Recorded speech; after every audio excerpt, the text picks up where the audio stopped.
Hey guys, tonight we're heading deep into the golden light of a West African courtyard, where the air is thick with the scent of wood smoke and warm millet, and stars blink lazily above a circle of wide eyes and patient ears. You're sitting cross-legged in the dust, not because it's trendy or rustic or gives your back a workout, but because there's no other seating. Everyone's here, from fussy toddlers nibbling on roasted ground nuts to elders wrapped in cloaks that smell faintly of the previous rainy season. In front of you, someone clears their throat, not for drama, but to make sure the bats in the thatch know they're about to be outdone. This is the griot. You've never seen anyone carry so much history in one body. Their voice doesn't thunder or tremble or demand anything from you. It just flows, slow, steady, as if memory itself has decided to sit down and talk. So, before you get comfortable, take a moment to like the video and subscribe, but only if you genuinely enjoy what I do here. And tell me in the comments where you're listening from and what time it is there. I love seeing how far these stories travel. Now, dim the lights, maybe turn on a fan for that soft background hum, and let's ease into tonight's journey together. You shift slightly in your seat and try to quiet your knees as the griot begins, not with a bang, but with something like a breath that's been waiting all day to be released. This, they say, is how we remember. And just like that, time folds. You're not in the 21st century anymore.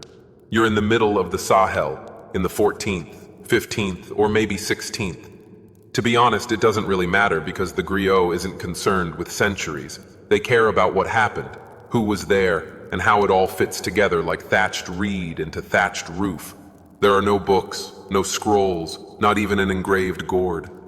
But somehow you're hearing the life story of a king, the gossip of his mother, the strength of his armies, and the size of his nose. This is storytelling not for amusement, but for survival. Because in this part of the world, to forget your past is to misstep in the present. There's no GPS for royal lineages, no receipts for dowries or land gifts. Everything that matters, who owns what, who married whom, who insulted someone's great-uncle at a naming ceremony in 1372, lives in the griot's head. That's why they're speaking and everyone else is silent. You don't interrupt memory while it's working. The fire crackles. A toddler sneezes. A goat bleats somewhere beyond the circle of light. And the griot keeps going. You're mesmerized, not just by the words, but by the rhythm. The way the griot pauses at just the right moment, like a drummer skipping a beat to make the next one land harder. There's music in the words, even though no instrument is playing. And here's the twist. You, yes you, are starting to understand that this isn't just storytelling. It's ceremony. The griot is laying down layers of memory like a baker building up phyllo pastry, delicate, overlapping, and somehow strong enough to support a whole society. Historians still argue whether griots were more like historians or more like poets. But to the people around you, that's a silly question. They're both, and something else entirely. They're alive, they're trusted, they're necessary, and if you're lucky, you'll be remembered by one someday. The story tonight is about a hunter king whose spear broke during a lion chase, but the real story is the way the griot traces his lineage back 12 generations without blinking, weaving in his grandmother's peanut stew and the year the rains came too early. You wonder how anyone remembers this much. You wonder if the griot ever forgets anything, like where they left their sandals. Probably not. Even the griot's mistakes feel intentional, smoothed over by rhythm and confidence. You could sneeze in the middle of the line about the king's second wife, and no one would miss a beat. Because here, memory isn't stored like files on a computer. It's shared, sung, and passed on like a pot balanced carefully from one head to another. You're starting to relax now, lulled not just by the cadence of the words, but by the feeling of being held inside something much larger than yourself. The griot's voice is like a hammock. You're being gently rocked in history. Occasionally, the story breaks into a short song, not for flair, but because some details only make sense when sung. The king's title, for example, doesn't roll off the tongue unless it's wrapped in melody. And besides, the song helps the griot remember. Rhythm is memory's best friend. You glance around the circle and see that others are nodding along, not in agreement necessarily, but in familiarity. They've heard this tale before, maybe 100 times, but they're still listening. That's the griot's power. They don't just recite, they renew. The story feels like it's being told for the first time, even if it's older than the baobab tree outside your uncle's compound. A dog barks, the fire pops, someone whispers the name of a long-dead ancestor and smiles faintly. You lean back, letting the words wash over you, knowing that tonight, you don't need to remember a thing. The griots got you, and long after the fire dies, their voice will echo gently in your dreams, full of names you don't recognize, events you can't quite place, and a strange, soothing certainty that none of it has ever really been lost. You are born not just into a family, but into a responsibility that stretches far beyond your lifetime. A duty whispered into your ears before you've even learned to sit up on your own.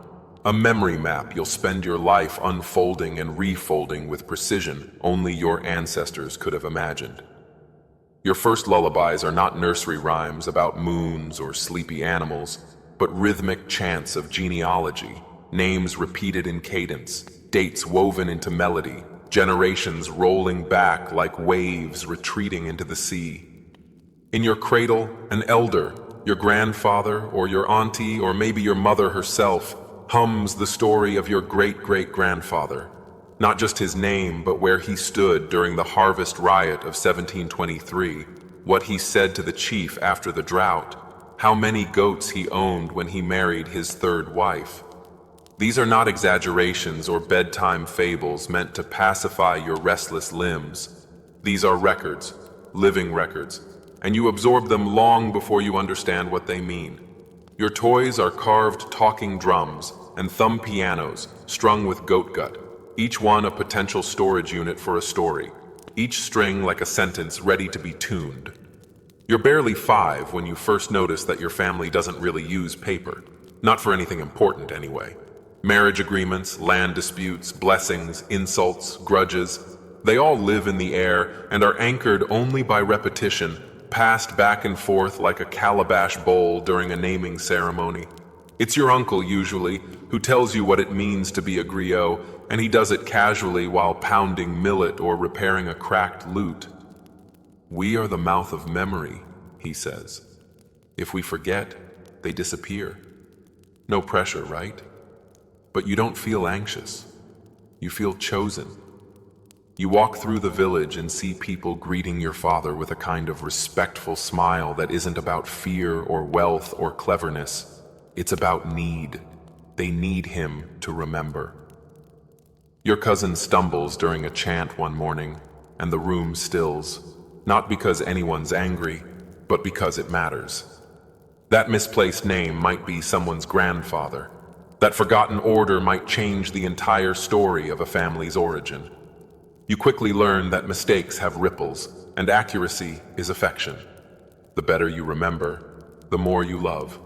When other children are out wrestling or tossing pebbles, you sit beside your elders as they practice the art of recitation, listening for inflections, learning when to pause for breath, and when to speed through a dense lineage like a leaf skimming over a pond. The training is not formal, not in the classroom sense, but it's rigorous. There are no multiple choice tests, only the gaze of an elder who will nod silently if you get it right, or correct you softly with a smile if you don't. You start by memorizing your own family's story, your direct line from the present back to the mythical first ancestor, whose name was either Komabali or Saketi, depending on who you ask and how much millet beer they've had. But that's just the start. You then begin to learn the neighboring families, the alliances, the betrayals, the feasts that followed famines, the jokes that ended wars. Each tale comes with its own rhythm, its own internal logic, and sometimes even its own song. You're taught to map it all in your head, to build mental palaces of memory, each corridor lined with names, each name linked to a date, a smell, a kind of weather, a dispute over a goat. You develop memory hooks, songs for some stories, patterns for others, the way a pot clangs or a drum sounds when struck just right. By the time you're 10, you can already recite your village's history backward and forward, interjecting with phrases like, "But of course others say it was his younger brother who gave the mango orchard." You learn to honor debate, to keep multiple versions alive in your memory, because history here is not a single truth. It is a dance of memory and honor, and the need to include everyone's perspective. Historians still argue whether griots should be considered objective chroniclers or creative performers, but that's a false choice to you. You are both, always both.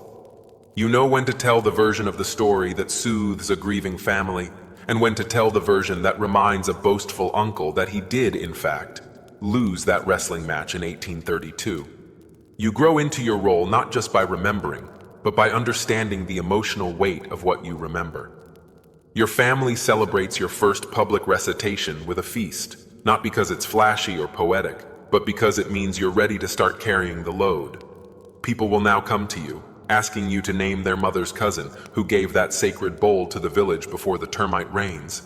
They'll whisper questions they wouldn't dare ask in public, and you'll answer not with opinion, but with remembered fact, phrased carefully, often rhythmically, sometimes humorously.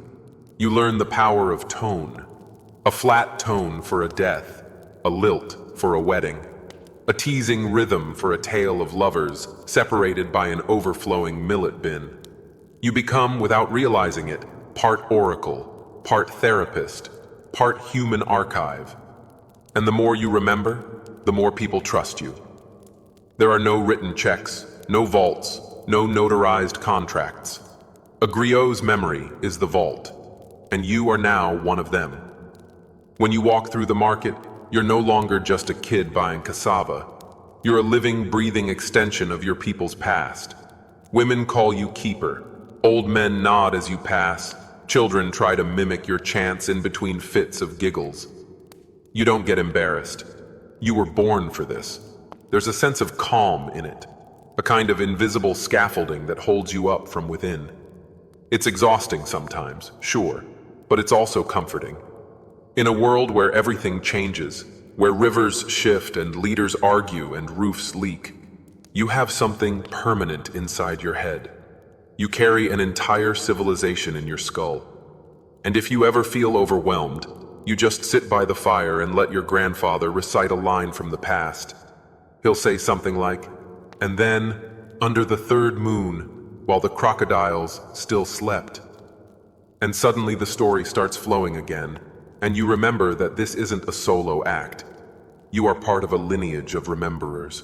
You were born into memory, and you are never alone. You wake up to the sound of a drumbeat that isn't just music, it's a message. The rhythm has a pattern, and you recognize it instantly. Someone has passed away, an elder, perhaps, or a clan leader, and the village must gather. You aren't surprised by the sound, not because you're indifferent, but because part of your training is knowing what the drums mean before the words even arrive.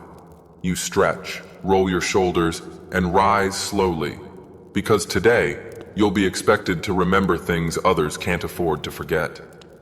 As you walk to the center of the village, your thoughts begin organizing themselves, unspooling threads of narrative. Who this elder was, what stories they told you when you were younger, which harvests they supervised, which arguments they settled. Your role today isn't to weep or to cook or to sweep the dust from the thresholds. It's to remind everyone who this person was, to say their name not just loudly, but with context, with lineage, with the softness of memory. And so you sit beside the family as they prepare the funeral mat, and you begin to chant, not with tears, but with clarity.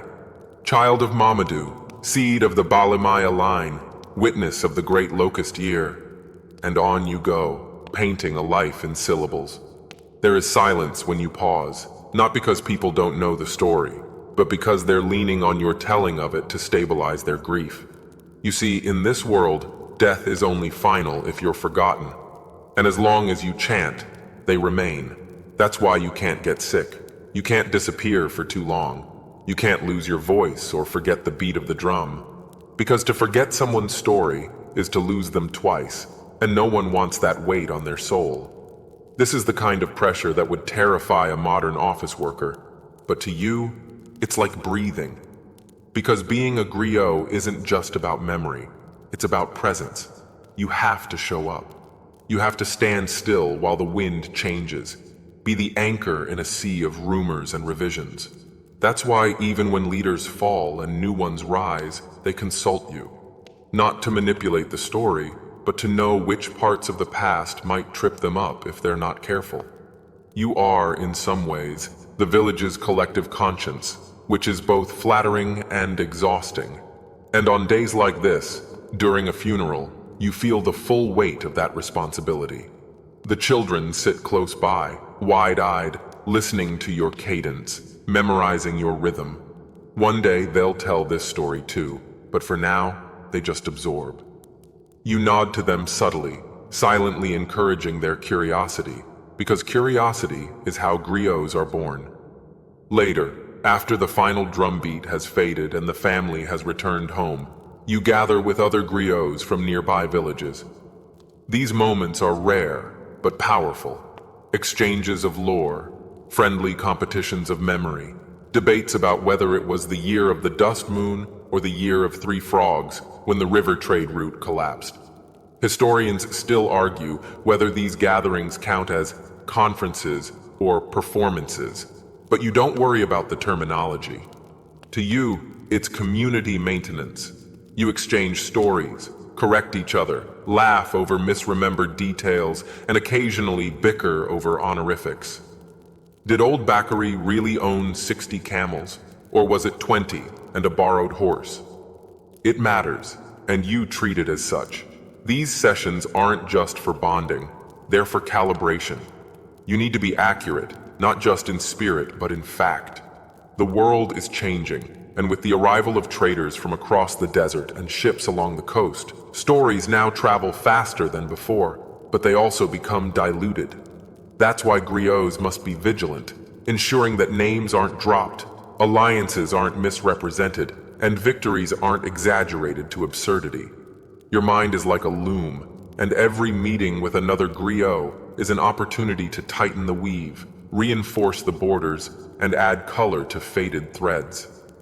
As the sun begins to dip below the horizon, you walk back to your village, your head buzzing with snippets of story, half-remembered phrases from distant towns, and the quiet satisfaction of having kept someone's legacy intact.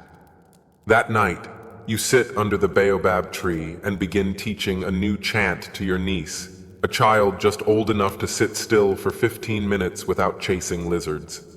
She listens, lips pursed, trying to repeat the rhythm. She stumbles, of course, and giggles, but you nod anyway. She'll get it. Not today, maybe not even this season, but one day she'll chant with confidence. She asks why you bother remembering so much. "Why not just write it down?" she says, blinking up at you. You chuckle softly. "Because paper burns, and ink fades, but you'll outlive both." You don't.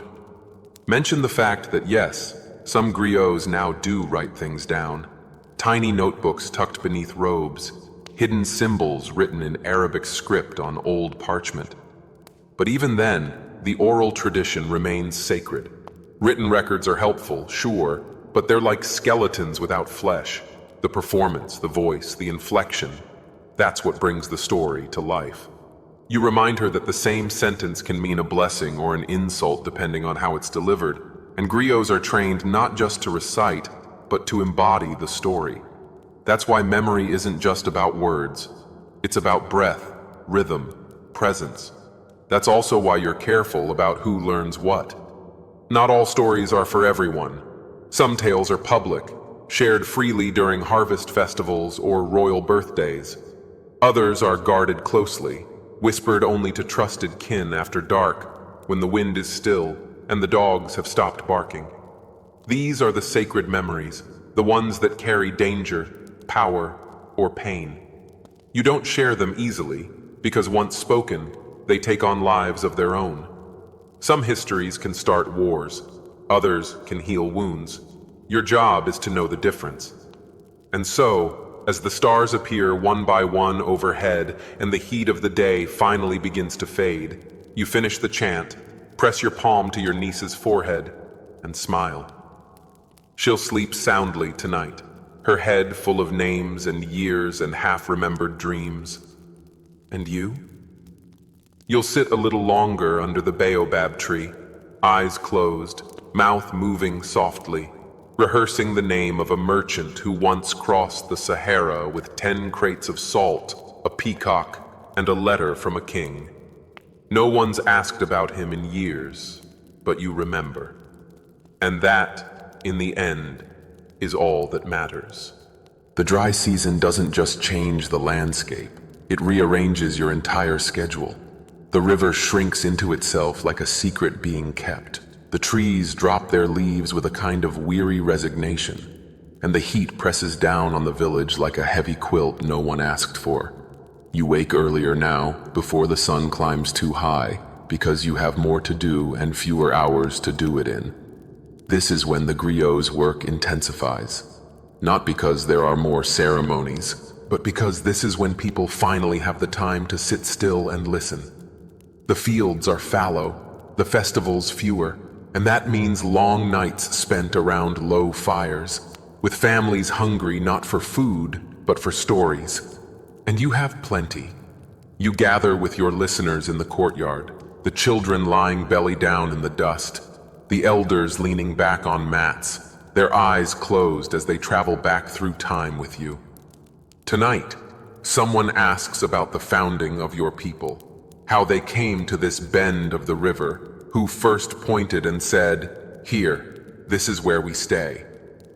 You smile, because that's a story with layers, and layers are your specialty. You begin not with a name, but with a sound, the low grunt of a camel kneeling, the creak of wooden wheels, the cry of a baby born under a mango tree. You tell them of the first ancestor who defied a warring king, the woman who carried the seed of a new lineage in a calabash hidden beneath her robes.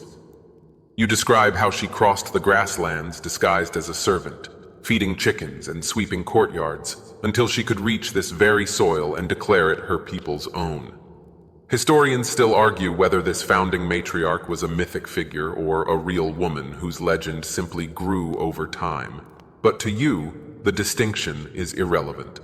Her story has been told long enough, loud enough, and carefully enough that she is real in all the ways that matter. And that's what makes oral history different. Truth isn't just about evidence, it's about endurance. You continue painting the scene. The way the first huts were shaped like overturned baskets, the way salt was bartered for cloth before currency ever arrived, and the way the earliest griots marked seasons not by calendars, but by constellations and the births of twins.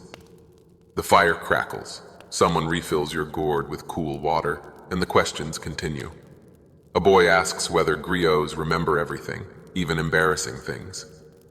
You nod, suppressing a grin, and answer that yes, especially the embarrassing things.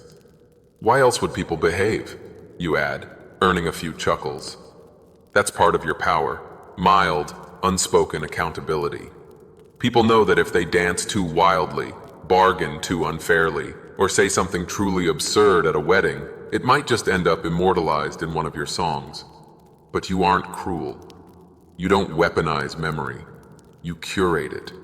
You shape it into something that teaches without scolding, that honors without exaggerating, that preserves without trapping. Your stories move, breathe, evolve. They're not locked in time. They carry time with them. And that's why griots never stop learning. Even now, decades into your vocation, you still spend hours each week reviewing chants, reworking verses, and updating genealogies. Not because anyone demands it, but because you demand it of yourself. Sloppiness has no place in your line of work. You might forget your walking stick before you forget the name of a third cousin 7 generations removed. And when you don't know, you say so. Because honesty, even in legend, is part of the craft. You remember one dry season years ago when a traveler from a coastal kingdom arrived in your village. He was searching for a griot who could recite the migration paths of his people before they were conquered. You'd never met him before, and yet when he named his ancestors, you felt the names ripple through your memory like a drumbeat. Someone had told you once, and it had stuck. You recited them back, slowly, watching his face change, first suspicion, then awe, then the deep, wordless relief of being seen. That's when it struck you again. Being a griot is a form of love. Not romantic, not maternal, but a kind of collective tenderness. You remember people so they don't vanish. You carry their names like water, passing them from one generation to the next, never letting the cup go dry. And now, in this dry season, that truth becomes even more tangible. Water may be scarce, but memory, that's your abundance. You spend your mornings practicing call and response with the apprentices, young ones with eager minds but chaotic rhythms. They stomp when they should tap, whisper when they should bellow. But they'll get it. One of them, a girl with a voice like flint, surprises you with how quickly she remembers not just lines, but tone. That matters. Emotion travels faster than words, and a griot who can stir feeling with a mere inflection is worth her weight in cola nuts.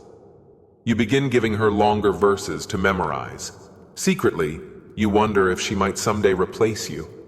You don't mind. Griots aren't jealous. You know you're part of a chain, and every strong link strengthens the whole. In the afternoons, when the sun is too high to perform, you retreat to the shade and review your carved memory boards. They look like nothing special to outsiders, just wooden slats with notches and grooves. But each one is a chapter of history. You run your fingers over the patterns, letting your fingertips recall what your tongue has not yet spoken today. These boards are your quiet companions, your mnemonic scaffolding. They help you keep the line straight when the chant curves dangerously close to improvisation. You've used them so long that your hands recognize them by feel alone.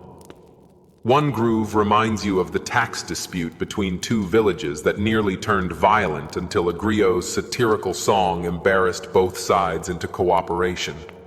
Another ridge calls to mind the day a child king demanded to ride a crocodile, forcing 3 royal advisors to wrestle the animal into submission for the sake of ceremony. You chuckle softly at that one. Not all history is high-minded. Some of it is just absurd. And wonderfully so. These moments, petty arguments, outlandish demands, spontaneous dances at funerals, are what make the epic scale of history feel lived in. And that's what you teach your apprentices most. That history isn't just made by kings and battles, but by a grandmother's sneeze during a coronation, or the way the wind blew all the marriage contracts into the river one year, leading to months of confusion and accidental polygamy. These are the stories people remember not because they're important, but because they're human. And when you tell them right, they become timeless. As dusk falls and the shadows lengthen, you prepare for a more formal performance. A visiting noble has arrived from a neighboring region, and your village will offer songs as a welcome. You don your embroidered robe, the one with the stitched symbols of your lineage, and wrap your head in a cloth the color of millet. When you step into the circle of light where the guests are gathered, the chatter hushes. You let the silence stretch just long enough to build curiosity, then begin with a verse so old it has no known author.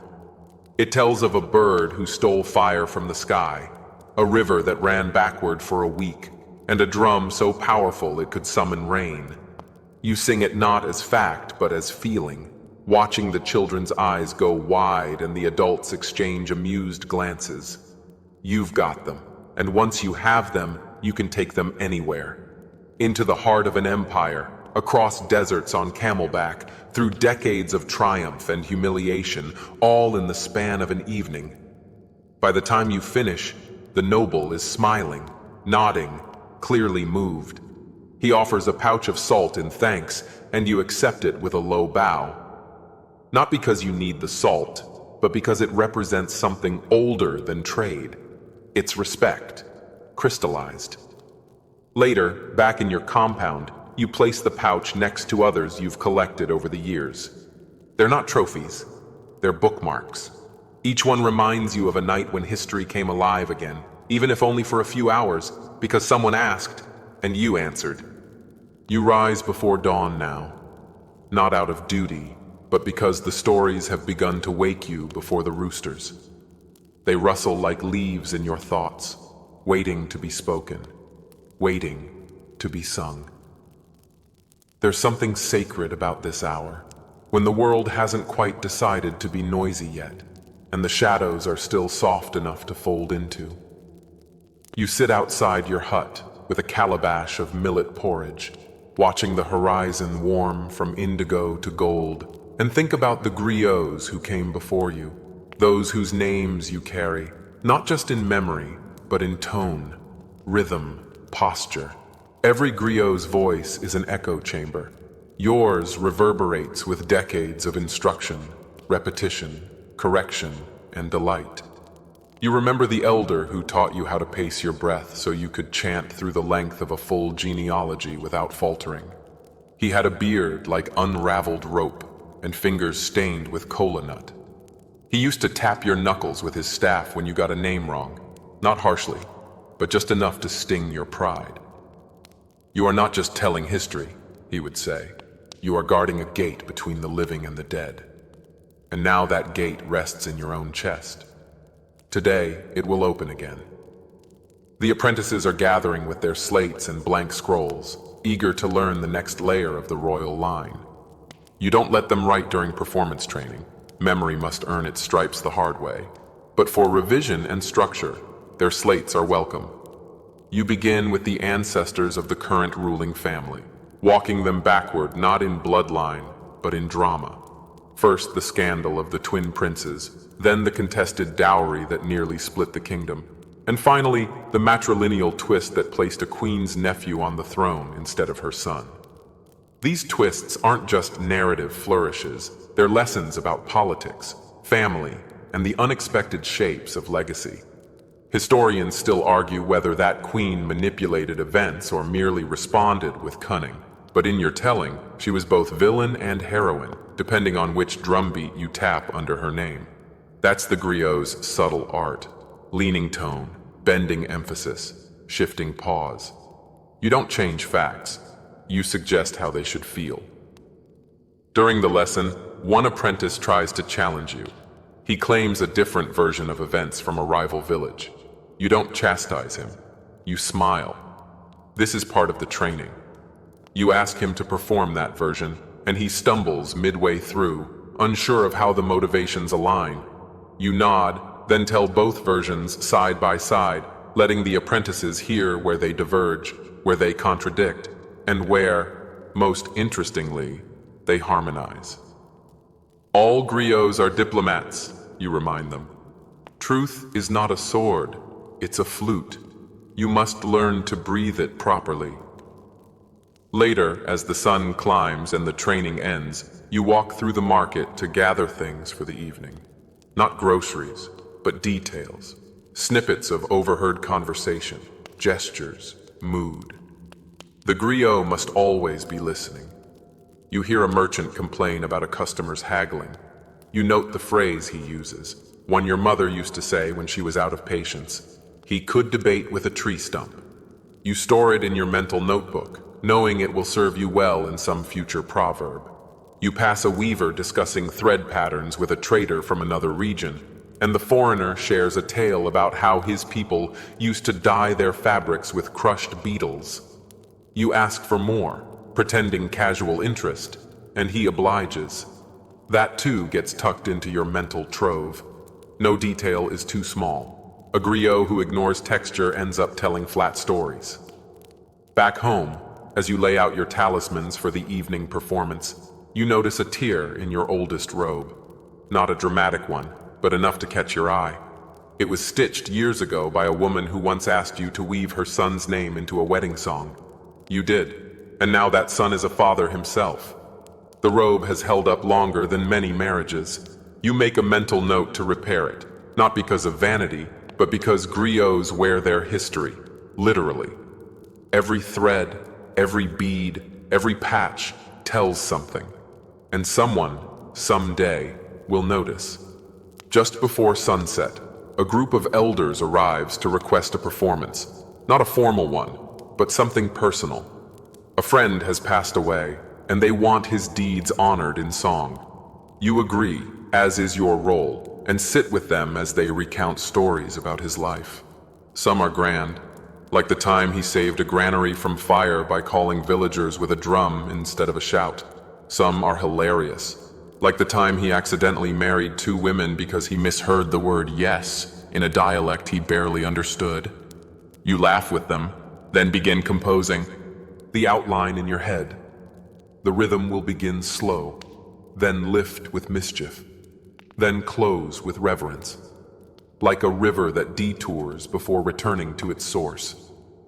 That night, under a full moon that makes the baobab trees look silver, you perform his tale. The crowd is larger than expected. Word travels quickly when emotion is involved. You start soft, with the lull of the wind, the rustle of millet leaves.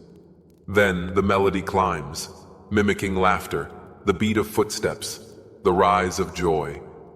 By the time you reach the marriage miscommunication, people are wheezing with delight.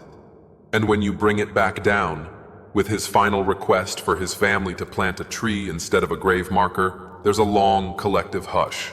Not sadness, but a thoughtful kind of calm. That's when you know the story landed. After the crowd disperses, an elder approaches you with a question. How do you remember so many things without them all melting together? You answer honestly. You don't remember the way a pot holds soup. You remember the way the earth drinks rain, slowly, selectively, letting only the richest parts soak in. Some details cling because they sparkle. Others vanish because they don't sing. You have trained your mind not just to store, but to audition information. If it doesn't pass the melody test, it doesn't stay. But once it does, oh, it stays forever. You wake the next morning with a strange sense of peace. Maybe it's the story, maybe the weather, or maybe the fact that one of your apprentices finally mastered a chant you've been drilling into him for weeks. Either way, you take the morning slowly, letting the world be soft again. You chew on roasted maize, sip spicy ginger tea, and let your thoughts wander to other griots you've met across regions. Some travel with carved flutes, others with talking drums. One, you recall, performed entirely in proverbs, his sentences looping like riddles. You learned much from him, especially this. Griots don't need to impress. They need to imprint. There's a difference. One earns applause, the other earns memory. And you? You've always preferred the latter. You pass a griot from another town, older than you, with hair like a dusted millet field, and eyes that have seen more dynasties than some cities. You greet him with the gesture of respect, and he returns it with the gravelly chuckle of someone who's forgotten more than you've ever sung. He's one of the memory vaults, as you call them, the kind of griot who can recite 5 generations of marriages backwards while also adjusting the tuning of his harp. You exchange news, snippets of lore, and a few polite challenges. He recites a proverb from a coastal kingdom you've never visited, one about a fish that swims in 2 rivers but only ever drinks from one.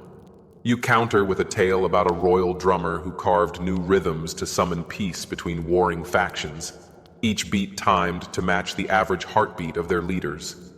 The old griot nods, impressed. You shake hands, neither winning nor losing, because griots don't duel to conquer. They duel to sharpen each other's edges, like flintstones clacking together to keep their sparks fresh. As you walk on, you're suddenly pulled aside by a young woman with a basket of cola nuts. Her tone is half nervous, half determined. She tells you her brother has returned from far-off lands and brought with him songs from a place where the drums sound like thunder, and even the children speak in riddles. She wants to know if such songs are worth keeping, if her brother's melodies can be woven into your own village's tapestry of sound. You consider the question more seriously than she expects. Griots do not casually mix musical bloodlines. Each rhythm has its spirit. But you also remember that innovation is part of memory's survival. So you ask her to bring him to you tomorrow, not as a formality, but as an invitation.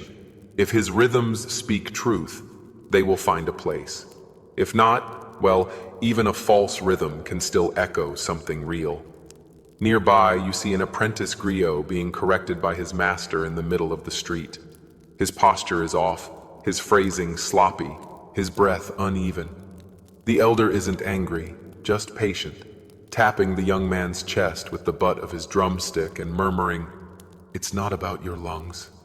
It's about your spine. Your voice must grow from your bones." You remember that lesson.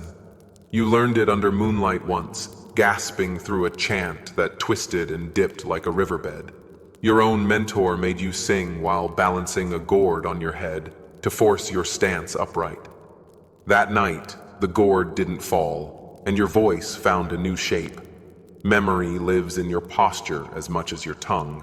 You step into a shady spot beneath a cloth awning and buy a carved comb, not because you need one, but because the vendor's carving reminds you of a pattern your grandmother once traced in the dust while telling stories. You run your finger along the grooves, and for a moment, her voice returns, speaking softly of stars that guided ancestors across rivers before maps, of masks carved not to hide faces, but to reveal spirits. This is what being a griot means. You don't chase the past, you carry it in your pocket, and sometimes it wriggles like a lizard. You make your way toward the edge of the market where a visiting bard is setting up a performance space. He's not a griot. His songs are personal, fictional, indulgent. But he's charming and knows how to weave a hook into a verse. You sit quietly at the back, listening not for content, but for technique. The way he transitions between modes, the rise and fall of his tempo, his unexpected pauses. He's like a potter who uses lopsided clay intentionally, making the irregular beautiful. It reminds you that while griots are guardians, you're also artists. Not every line has to be straight. Later, back home, you begin sorting through your recordings, not with ink and paper, but in the mind's deep rooms. You sit on a mat, eyes closed, repeating phrases silently to yourself. You test how each name sounds when sung after another. This isn't just about order, it's about music. The wrong sequence can sour the mood. The right one can bring tears. You hear a bird outside chirp in a 3-note pattern, and you smile. Even the forest joins in when the notes align. You hum a line you learned years ago about a prince who refused to rule because he preferred riddles to responsibility. Some say he was a coward, others a saint. You still don't know. Historians still argue whether he abandoned his post or transcended it. But in your telling, you let the ambiguity breathe. Not every tale needs a verdict. Sometimes, mystery is its own lesson. Evening falls, and you prepare for a visit. A council member has asked you to perform a piece at her daughter's coming-of-age ceremony. You select an older stringed instrument, its wood darkened by. Years of handling. Its tone is softer, more contemplative, perfect for the occasion. You rehearse not the words, which you already know, but the silences between them. That's the real rehearsal. When the moment comes, you begin with a soft drone, barely audible, letting the crowd lean in. Then the story blooms. The girl's lineage traced through mothers and grandmothers, midwives and weavers, salt traders and night song singers. You spin it with warmth, with depth, with pride. The girl's face is half hidden behind the ceremonial veil, but you see her eyes, shimmering, overwhelmed. By the end, when the final chord fades, even the drummers hold their sticks still. The silence afterward, is the loudest praise. On your walk home, the moon follows you like a witness. You think about the girl's story, not just what you told, but what you left out. Not everything deserves to be said. Some truths are more powerful when hinted at.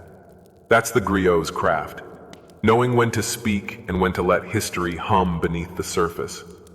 As you reach your doorstep, you notice a scrap of paper wedged into the doorframe. It's from a traveler who passed through last week, a poet who heard your performance in the square. She's written a single line: "Your voice makes the past walk again." You fold the note and slide it into your robe pocket, beside the comb, the riddle bracelet, and all the other small, weightless things that make a griot's burden heavy with meaning. You wake before dawn, not because someone calls for you, but because the story inside your chest refuses to stay quiet. That's the griot's curse and gift. When memory knocks, you answer. The sky is still purple, the kind of velvet darkness that carries its own echo. You walk quietly through the village, your feet remembering every root and rock on the path, the earth damp beneath your soles from last night's rain. As you near the riverbank, you pass the ghost tree, the one with bark so pale and scarred it looks like it remembers when the village was just 3 huts and a promise. You place your hand on its trunk out of habit. There's an old proverb you whisper: "To forget the tree is to forget the fruit." You say it not because you're afraid of forgetting, but because you fear others might. You reach the river, and the morning mist greets you like a cousin. Here, the air smells of wet stone and freshwater crabs. The frogs are still croaking, their lullabies running in reverse. You kneel, scoop up a palm full of water, and press it to your lips. Not to drink, but to taste. This is the same water your great-grandmother once carried in clay pots balanced on her head while humming the ancestors' lullabies. Her song had no words, just hums, like bees negotiating with the wind. You sit now on the river's edge, drawing patterns in the mud with a reed. Your fingers sketch a family tree, your own, not with names, but with symbols. A fish for your father, who was calm but disappeared when storms came. A bird for your mother, who could sing through grief without letting the notes crack. A mask for yourself, because you still don't know if you're telling the story or becoming it. The village is waking behind you, the sound of grinding millet rising like a chorus of stones. The smiths will start hammering soon, and the smell of roasted yams will creep through the alleys. But you wait a little longer, because you're remembering a story you once promised to forget. It's about a griot who fell in love with a song he could never perform. The song belonged to a rival lineage, and singing it would have broken the old codes. So he carried it silently, playing its rhythm with his footsteps instead. Some say he went mad, others say he became something more. Historians still argue whether he was a traitor or a saint. You rise, brushing mud from your hands. Today is not for performances. Today is for repairs. The apprentice hut's roof has started to sag, and the calabash storage needs reorganizing.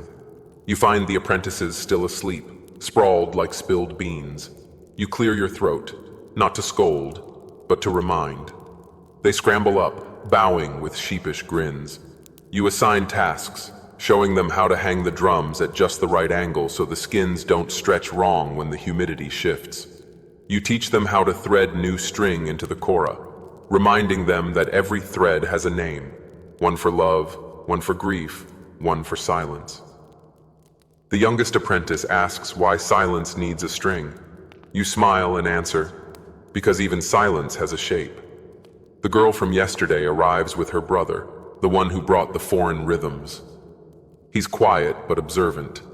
You hand him a talking drum and ask him to play. He does, halting at first, then stronger, the rhythm crooked but sincere. It's different, yes. Too many pauses, not enough bend in the beat. But it speaks.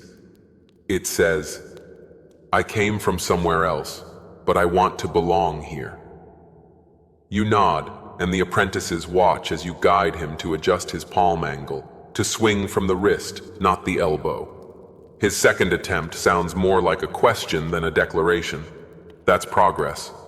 After the lesson, he thanks you not with words, but by mimicking your own opening rhythm from a famous funeral chant, except he twists the final note into a major key, like a sunrise at a graveside. You're surprised how moved you are.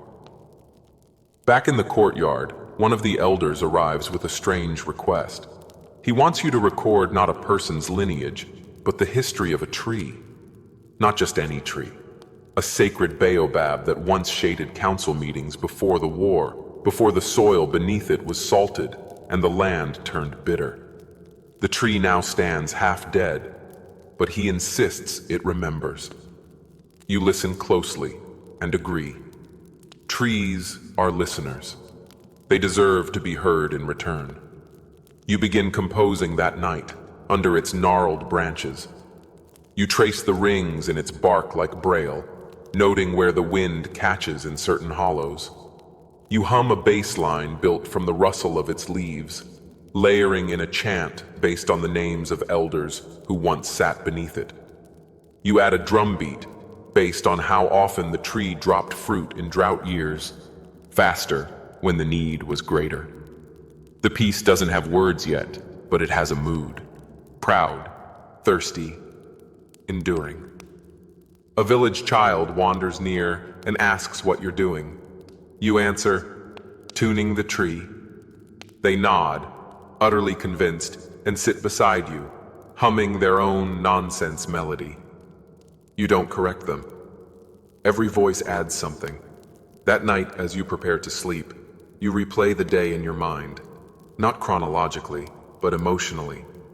You remember the old griot's laugh, the crooked rhythm from the outsider, the sound of silence being plucked like a string. You wonder, not for the first time, if griots are born with different ears that don't just hear sound, but time itself. You lie down on your mat, the fabric smelling faintly of dust and shea butter, and whisper the last line of today's story into the dark. Even forgotten things hum when remembered right. You're not sure if it's a proverb or a lyric. Either way, you know it belongs to you now. The sun rises like spilled honey over the village, and as you stir from your mat, the stories of the day come whispering before your feet even hit the ground. You stretch, bones creaking like old doors, and for a moment, you are a living archive, pages rustling, chapters unwritten. The smell of sorghum porridge wafts from a nearby hearth, mingling with the sharper scent of firewood and the quiet morning chatter of goats. You wash your face in a bowl of cool water, the splash sending tiny droplets across the clay floor like punctuation marks waiting for meaning. Today will be a day of preparation, because tomorrow, the noble family is coming from the next province. They've sent a runner, barefoot, breathless, carrying only a small carved token, a sort of memory key. The moment you hold it, your pulse stutters. You know this symbol. It belonged to a matriarch who passed long before you were born, but whose voice still lingers in the griot repertoire. It means the family is coming to test the memory of your line, to see whether your telling matches theirs. If it doesn't, they might question your authority, your lineage, your right to the drum itself. No pressure, right? You assign your apprentices new tasks, fetching scrolls made of animal hide, retrieving memory sticks carved with marks too deep to fake. You begin by reviewing the family tree. Not just names, but nicknames, scandals, crops planted in dry years, which cousin married into which coastal trader's household. You cross-reference chants, noting where different versions of the same song contradict one another. One claims the ancestor was a hunter who caught a leopard. Another insists it was a leopard that spared him. Historians still argue whether that tale was meant literally or metaphorically. Either way, your job is not to decide, but to remember. You gather the apprentices and begin rehearsals, not with instruments, but with your voices. One calls out a name, the next must respond with an event, the next with a year, the next with a phrase or proverb. It becomes a kind of chant basketball, memory bouncing between players. One fumbles, says the wrong marriage year. You pause. What grows crooked may still give sweet fruit, you say. They groan, knowing that's your way of saying, close, but not quite. You adjust the tempo, change the cue phrases. Suddenly, everyone's sharper. You switch to musical memory. You tap out rhythms on a calabash gourd, then ask them to match it with the appropriate story. A fast 3-beat, the ancestor who fled across the plains. A slow 6-beat, the grandmother who waited 5 years for her son's return. They begin to internalize the beat patterns, not just as music, but as biography. You show them how to use mnemonic scent pouches, little sachets filled with dried herbs, each one linked to a story. Lemongrass for a healer's tale, smoked cola nut for a long war, ginger for a wedding feast. The youngest apprentice sniffs and says, "This one smells like sadness." You check the pouch. She's right. It belongs to the story of a famine, one that thinned the cattle and thickened the songs with grief. You reward her with a nod and a slice of roasted yam. Midday arrives hot and heavy, the kind of heat that makes even birds reconsider their purpose. You take the apprentices to the shade of the drummer's grove, where the largest talking drum, the elder drum, is kept. No one plays it lightly. You begin by recounting its origin, how it was carved from a lightning-struck tree, how its hollow belly is said to amplify truth and dull lies. They sit wide-eyed, their fingers itching to touch. You let them, under supervision, of course. You guide them in the ritual polishing of the drum's skin, goat hide treated with oil and respect. You explain how the tension ropes must be tuned not just by tautness, but by the phase of the moon. It sounds different on full moons, you tell them. Louder, more impatient.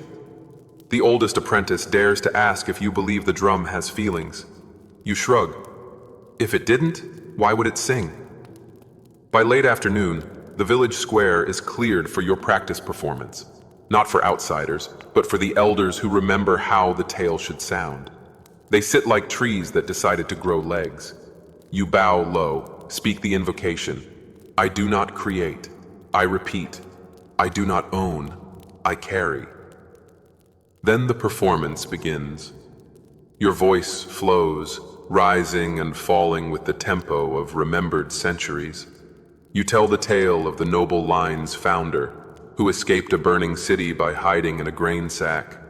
You recount the strange omen that accompanied his arrival, a bird that refused to sing until sunset, and then sang backwards. You describe the wedding of his daughter to a rival prince, sealed with a dowry of 2 talking parrots who insulted guests in rhyme.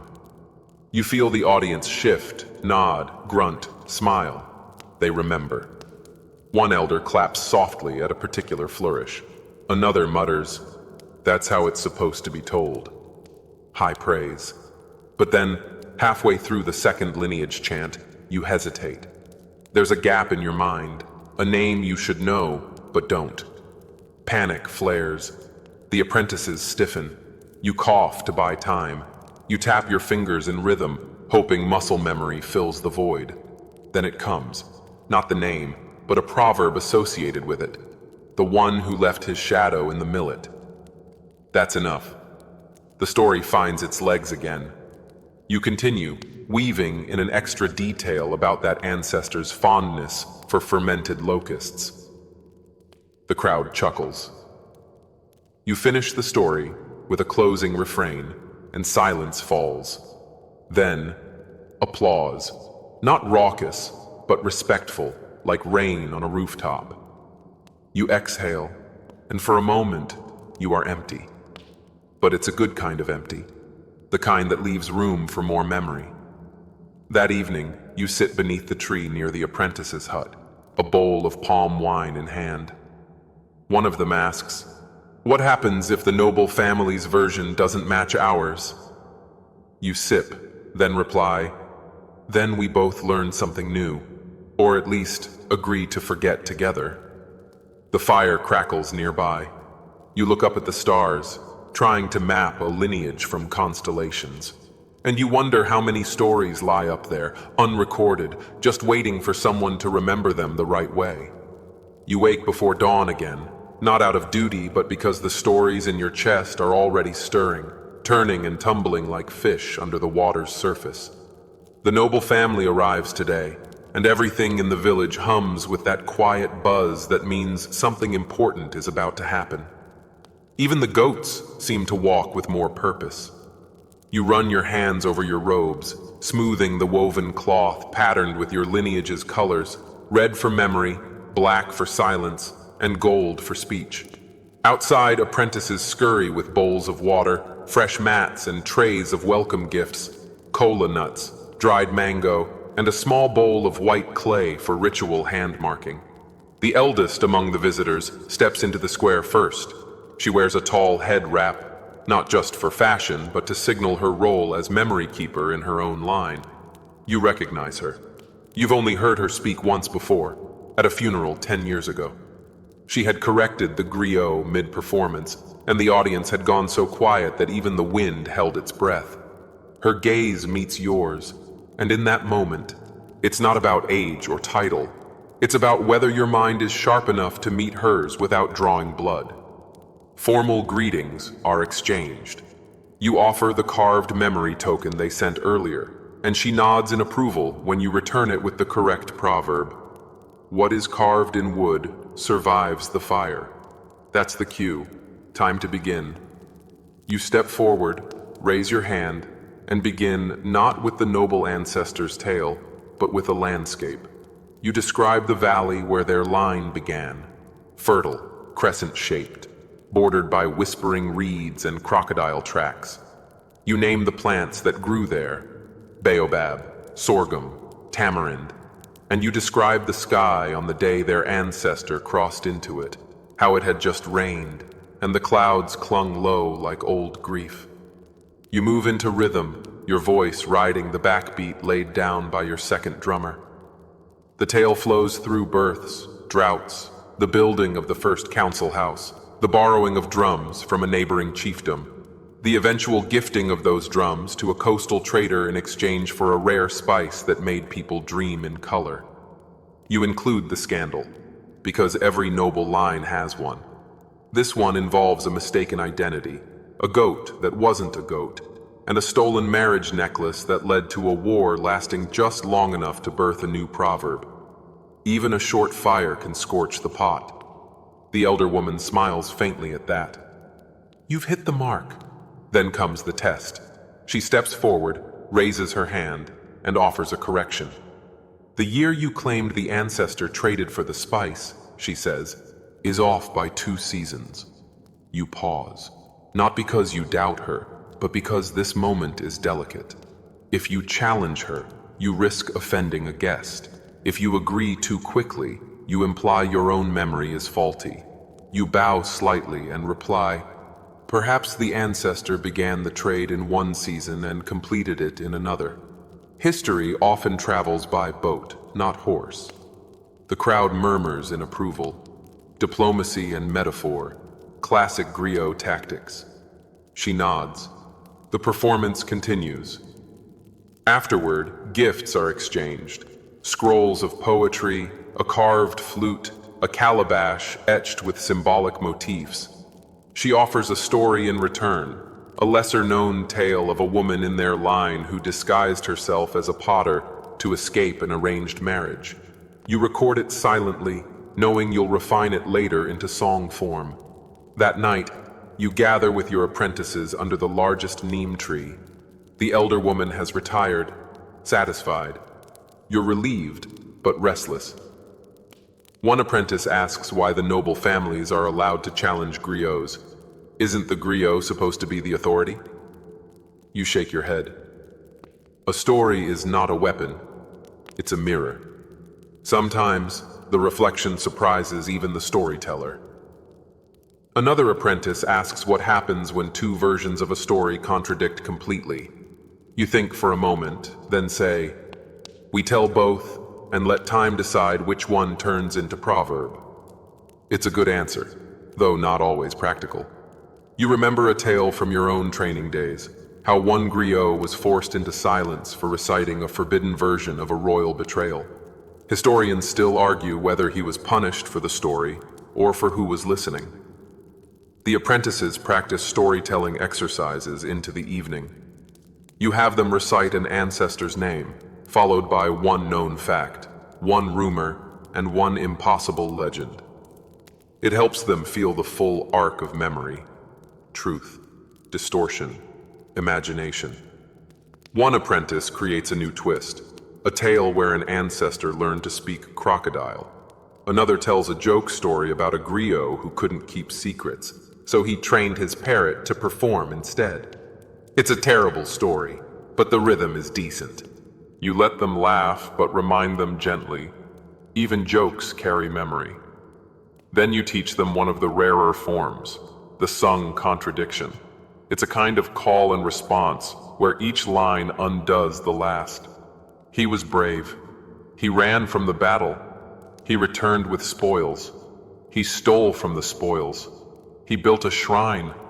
He buried his shame beneath it. It's difficult to perform well. The audience must feel the truth in the tension. You demonstrate with a famous version about a river god who demanded tribute from both ends of a bridge. The moral is unclear. That's the point. That night, you write alone by candlelight. You're not recording history. You're organizing it into layers. One layer for performance, one for remembrance, and one for safeguarding. Some stories are not ready for public ears. You hum a tune as you work, an old song that only returns to its beginning after circling confusion. It feels appropriate. As you write, you consider a phrase you heard once but never used. To be a griot is to dig a well you'll never drink from. You understand it more now. You record stories for those who haven't yet been born. You carry memories you'll never explain. But still, you sing, because silence is heavier. You sleep late that night and dream of a giant tree with pages for leaves. You climb it, each branch whispering a different version of the same story. Some pages are worn thin, others still wet with ink. You reach for one, but wake before your fingers touch it. And somehow, you already know what it would have said. In the dry season, when even the frogs grow quiet and the dust rises like a second sky above the roads, you are invited to the outer provinces, far from the comforts of your home village and the familiar rhythm of your own lineage's names.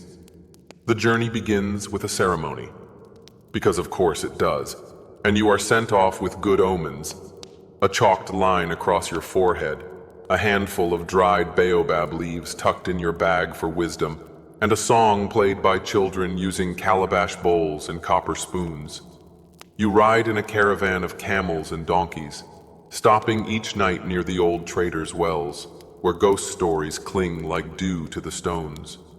You travel light, but memory is never light, and with every passing day, you realize the tales you've carried must now adjust to a new audience. These outer regions have their own rhythm, their own elders, and their own grievances about how the central court tells history. You arrive at the provincial court just after the midday heat has broken, and already a circle has formed beneath the acacia tree in the square.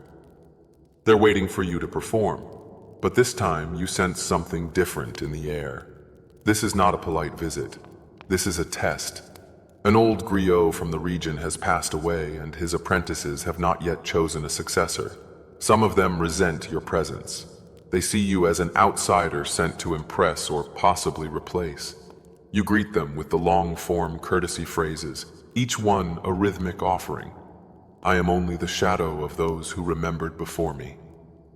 My tongue is trained, but my heart still listens. If a child stumbles into wisdom, let the elders light the path. Slowly, the hostility softens, and they nod. They bring you into their memory circle, a shaded area lined with red clay bricks where tales are exchanged, not told, like spices between neighbors. The evening begins with a local tale about a woman who turned into a bird to escape her jealous sister. You've never heard it before. You study the pacing, the flourishes, the placement of breath between verses. When it's your turn, you start not with a king's name or a famous war, but with a riddle. What is heavier than stone, lighter than air, and burns hotter than fire? The answer, of course, is shame. They chuckle. You've chosen well. From there, you weave a tale from your own region, but adapt it with local references, replacing the mountain shrine with their hill of drums, exchanging your river name for their sacred stream. It is both familiar and foreign, like a child wearing a cousin's clothes. By the end, several of the young apprentices are nodding with cautious respect. The elder among them, a woman with silver beads worked into her braids, asks you directly, "Why should your memory matter here?" It's not rude. It's essential. You reply slowly, "Because your story reaches farther when someone else carries it." She sits back, satisfied. In the following days, you join their exercises. These provincial apprentices practice not just tales, but impersonations, mimicking voices of ancestors, imitating bird calls, even acting out ancient ceremonies with only gestures and sound. You learn their techniques and offer some of yours in return. One method you teach is the invisible drum, a performance where the beat is implied only by breath and motion. It requires intense focus, but creates a hypnotic effect. They're intrigued. One night, under the stars, you all attempt a joint performance. One griot begins a tale, another interrupts with a memory contradiction. A third resolves it through metaphor. The rhythm stumbles a few times, but by the end, it's seamless. The elders watching hum their approval. There's a ceremony the next morning. One of the apprentices is chosen as their new regional griot. You are not part of the decision, but you are asked to tie the scarf of memory around their shoulders. It's a quiet honor, one that binds you to their story now too. As you prepare to leave, they gift you a small wooden box.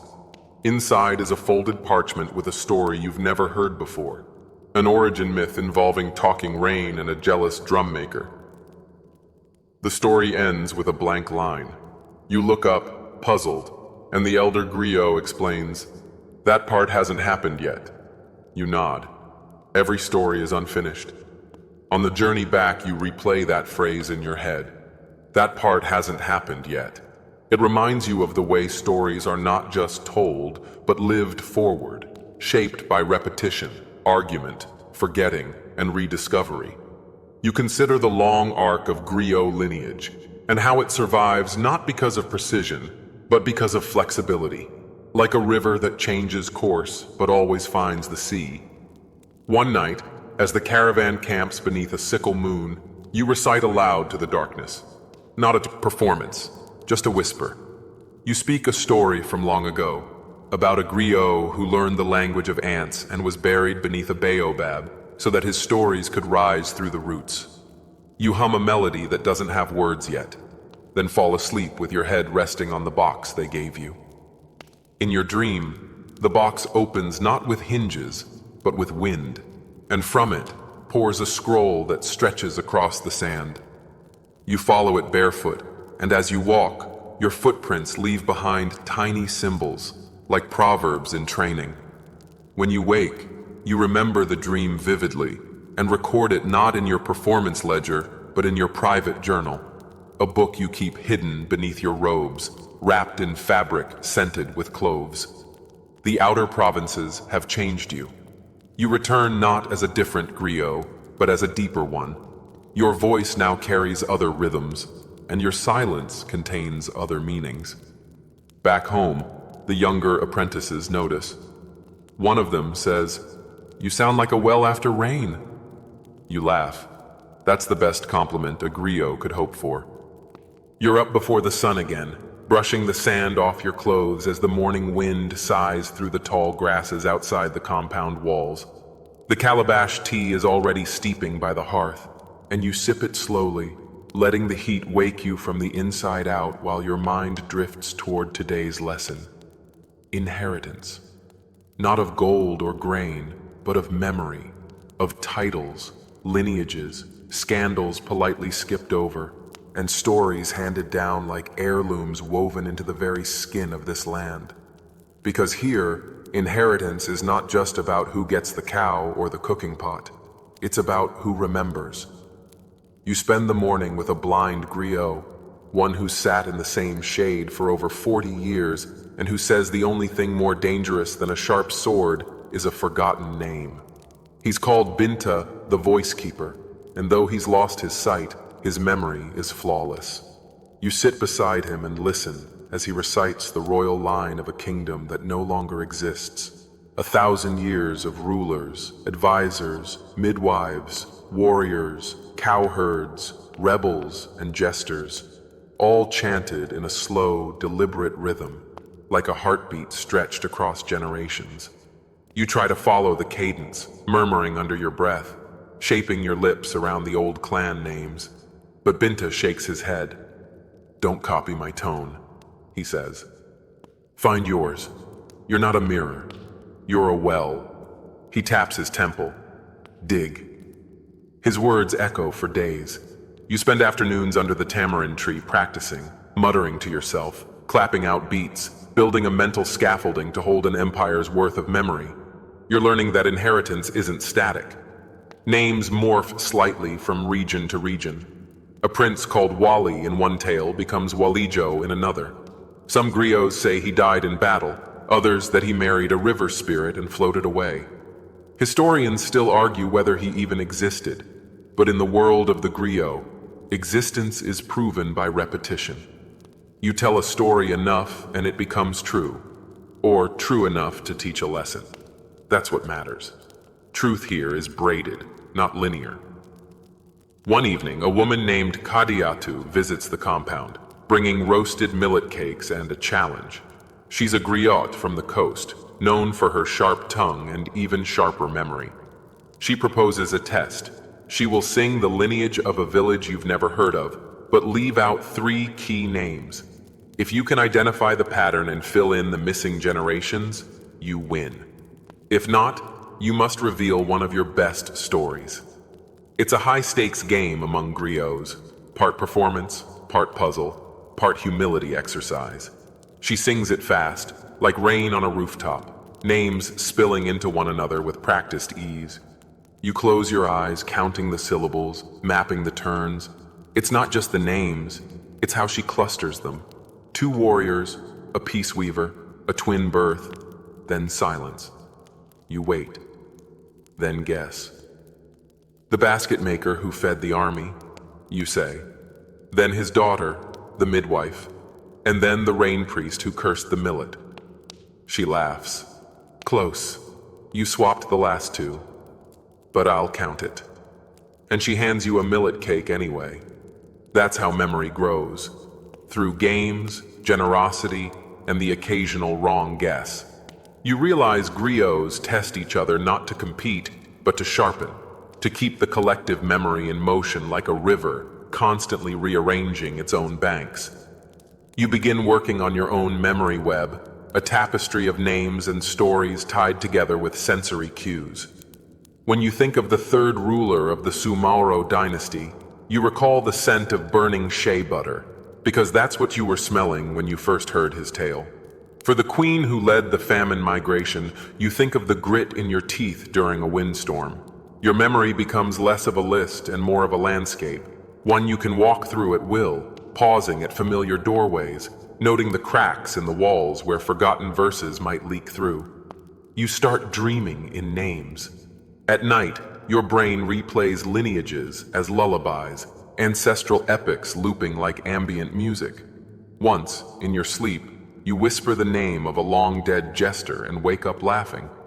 There's a new assignment. Prepare the birth-to-death chronicle of a current chief who is nearing the end of his life. It's a sacred task, one that must be performed live during his burial, but you begin now, while he is still alive, collecting quiet details from his wives, his head servants, and even his oldest enemies. You learn he once ran away from a feast to rescue a stolen goat. You learn he writes poems no one has read, buried inside a calabash under his bed. You learn he fears frogs. You weave these into the larger framework of his life. his battles, treaties, children, rice harvests, and create a balanced story that honors but doesn't flinch.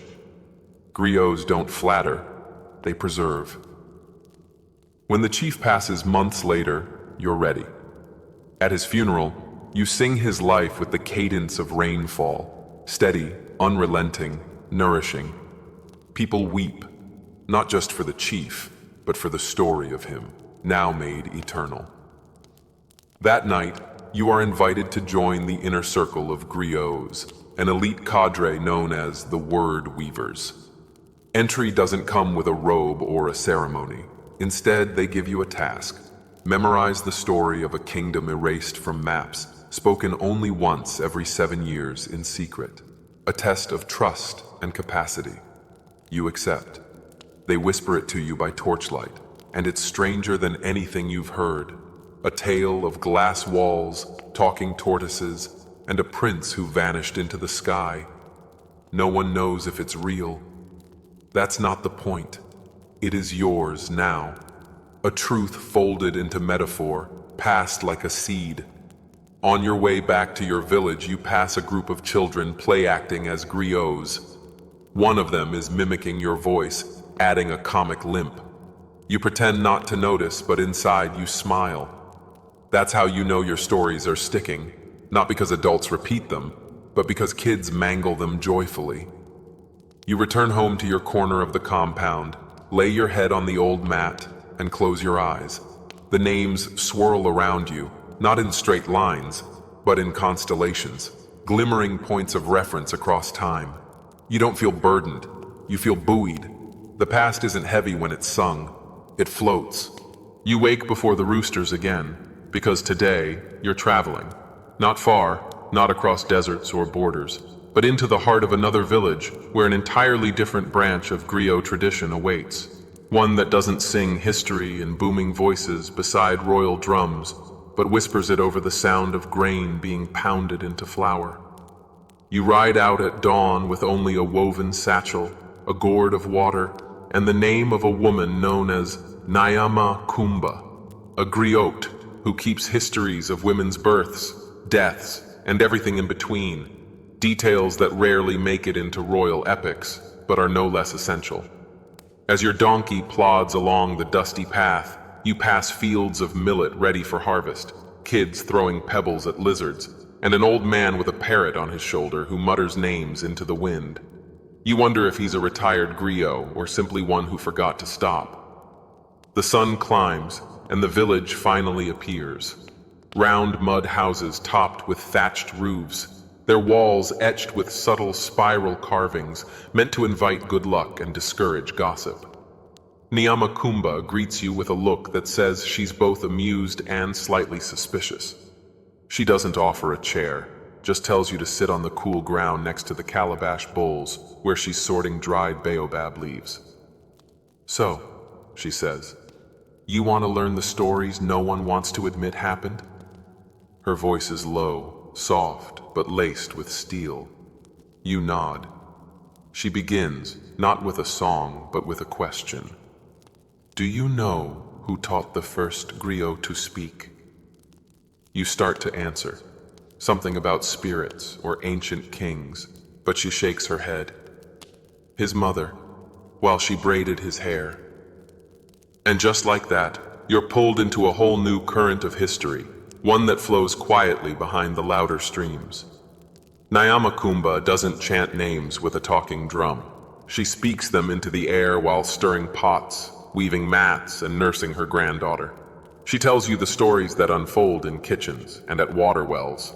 A midwife who tricked death by tying 3 cowries into a newborn's braid. A woman who sang to her sick husband until the fever broke and the song became legend. A rice farmer who kept a secret map etched into her cooking spoon, charting which plots yielded best in drought. These aren't epic battles or coronations. These are soft stories, but they run deep, like roots under a forest floor. You spend the day shadowing her, learning how to listen sideways, to the tone behind the words, to the pauses between sentences, to the laughter that comes a little too quickly after a name is spoken. Because sometimes, The silence holds the truth that the words are afraid to carry. That evening, Nyama Kumba tests you. She has you repeat back a lineage, but instead of reciting it like a song, she wants you to weave it into a story. Make me care, she says. So you begin. There was a woman named Diara who bore twins in the middle of a thunderstorm.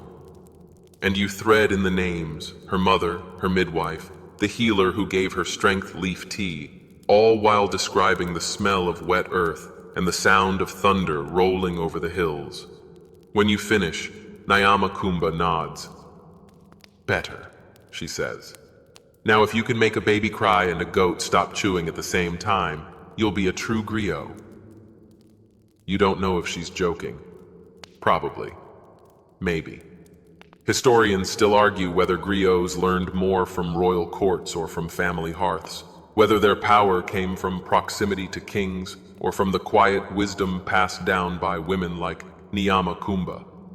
But sitting here under a sky streaked with smoke from cooking fires and the soft hum of evening insects, you know one thing for sure. Without these soft stories, the louder ones fall apart. Before you leave the village, Nyama Kumba gifts you a small bundle wrapped in indigo cloth. Inside is a pebble. This, she says, was taken from the grave of the first woman who ever remembered a story. You blink, unsure if she's serious. Carry it when you're telling something people want to forget. And then she waves you off, already turning back to her cooking. You ride back under the stars, thinking about how many stories you've never been told because they weren't considered important enough, and how many griots like Nyama Kumba walk through the world carrying entire histories in their aprons and songless voices. When you reach your home village, you find that a visiting delegation has arrived, griots from the north, dressed in heavy robes and bearing stringed instruments you've never seen before. They call themselves the Ngoni Carriers, and speak with a rhythm so thick it feels like honey in your ears. You spend the next week immersed in their way of remembering, stories sung over harp-like melodies, histories so long they take 3 nights to tell in full, and jokes buried in verses so subtle they don't land until breakfast the next day. They believe every name has a vibration, and that singing it correctly can awaken ancestors. They teach you how to bend notes, how to draw meaning out of a single sound, how to smile even when singing sorrow. One griot, who wears a robe the color of dusk, shares with you a song he's never written down. It's about a man who tried to eat the moon, he says, then strums a note that sounds like moonlight itself. Did he succeed? You ask. The griot shrugs. We're still here, aren't we? You learn that griots from different regions don't contradict each other. They layer. A king's tale may end in glory in one village and in exile in another. You ask how this is possible. An elder griot simply says, even the sky has more than one star. You nod, even if it doesn't make complete sense yet. It will. You begin practicing nightly, alternating between Nyama Kumba's whispered cadence and the honey-thick songs of the Ngoni. Your voice changes subtly depending on the tale you tell. For stories of war, it deepens. For stories of weddings, it lifts. For stories of famine, it trembles ever so slightly. One evening, you tell the story of a weaver whose threads could trap lies. No one listening knows if it's real, but everyone leans closer. A child gasps, an elder chuckles, a stranger leaves a coin. That night, as you lie on your mat, you realize your memory now holds thousands of lives. Not on scrolls, not in ink, but in the pulse of your voice, in the breath between verses, in the silence that trails after a name is spoken. And you understand, maybe for the first time, that griots aren't just historians. They're rememberers in chief. They hold up a mirror to a people and remind them of what they once were, in hopes they won't forget who they might become. The dry season rolls in without warning, and suddenly, the air carries dust more often than scent. The wells yawn deeper, and the trees look like they're bracing themselves for bad news. It's during this parched, crackling time that the elders summon you, not for a performance or a naming, but for an archive, a living one. They lead you into a shaded compound at the edge of the village, where an old woman named Babo Aisatu sits cross-legged beside an earthen jar of water and a fan made from ostrich feathers. She's no griot in the formal sense. No drums, no chants, no long embroidered robe, but everyone treats her as though she holds a whole kingdom behind her eyes. She asks you to sit and listen, and for 3 long days, she simply talks. No riddles, no rhythm, no flair. Just pure, quiet narrative. The crops that failed in 1909, the wandering marabout who healed with tree bark and then vanished in the night, the festival that accidentally summoned a herd of hippos, the boy who carved the likeness of his dead brother into every spoon he made. Some of it is myth, some memory, but all of it is real in the way that matters most. Someone carried it, and now it's yours to carry too. She speaks of griots who were punished for remembering the wrong details, kings who feared the truth too vividly, and a time when a griot's tongue was considered worth more than a field of millet. You know, she says, pouring water onto her feet as if it were the most natural thing in the world, some stories are only true if they're told by the right voice. Otherwise, they're just noise. You don't ask what makes a voice the right one. You're too busy wondering if yours could ever be. The elders then assign you a task not given to many, to memorize the story of the exile king, the one removed from the court for favoring the cowherds over his generals. Historians still argue whether this king ever truly ruled, or whether his tale is allegory woven into memory to warn leaders against hubris. But in the griot tradition, he is very real, with birthmarks, favored dishes, a stutter in his youth, and sandals made from elephant ear leather. You begin learning him in layers, his parentage, his rebellions, his failed reforms, his love of painted gourds. At first, the details overwhelm you. Did he build his palace with 7 gates or 5? Was his chief advisor his cousin or his wife? Was it he who first introduced the morning tea ritual? Or was that just attached to his name out of fondness? You wrestle with these inconsistencies until one elder chuckles and says, "Truth in memory is not about math, it's about the breath you say it with." Which somehow makes sense, even if it shouldn't. Every evening you rehearse this king's life by firelight. Children gather, old men nod. Sometimes someone interrupts. No, he didn't die in the flood. He died from a snake bite. And the room debates for 20 minutes before you're allowed to continue. These corrections are not disrespect.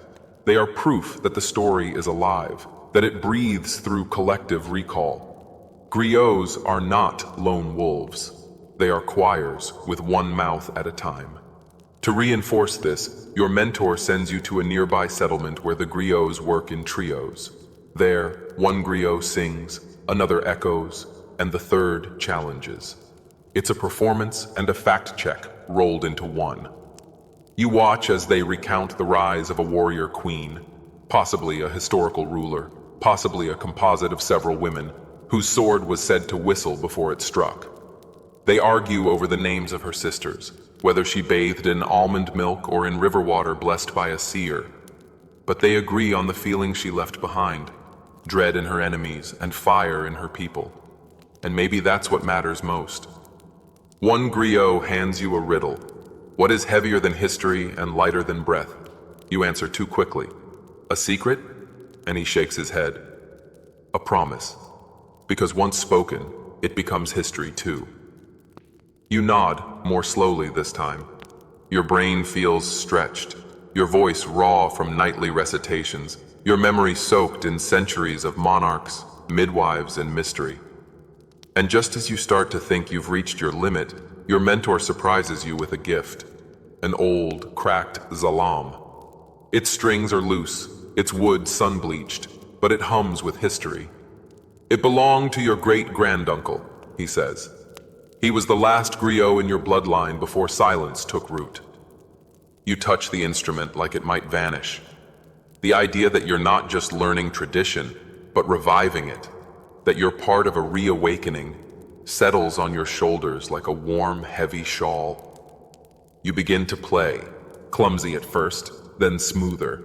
The zalam doesn't sing like the newer ones, but it sighs, and sometimes that's enough. You learn. To play while telling, fingers plucking a rhythm beneath your words, tying memory to melody. This, your mentor tells you, is how some griots trap the past, by folding it into music so it cannot escape. The next time you perform the Exile King's saga, you accompany it with a lullaby he was said to hum during his long march to banishment.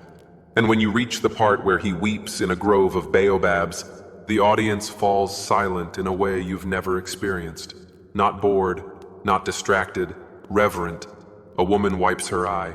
A child repeats the king's name under his breath. A goat stops chewing. Later, someone asks, "Was that song really his?" You shrug. It is now.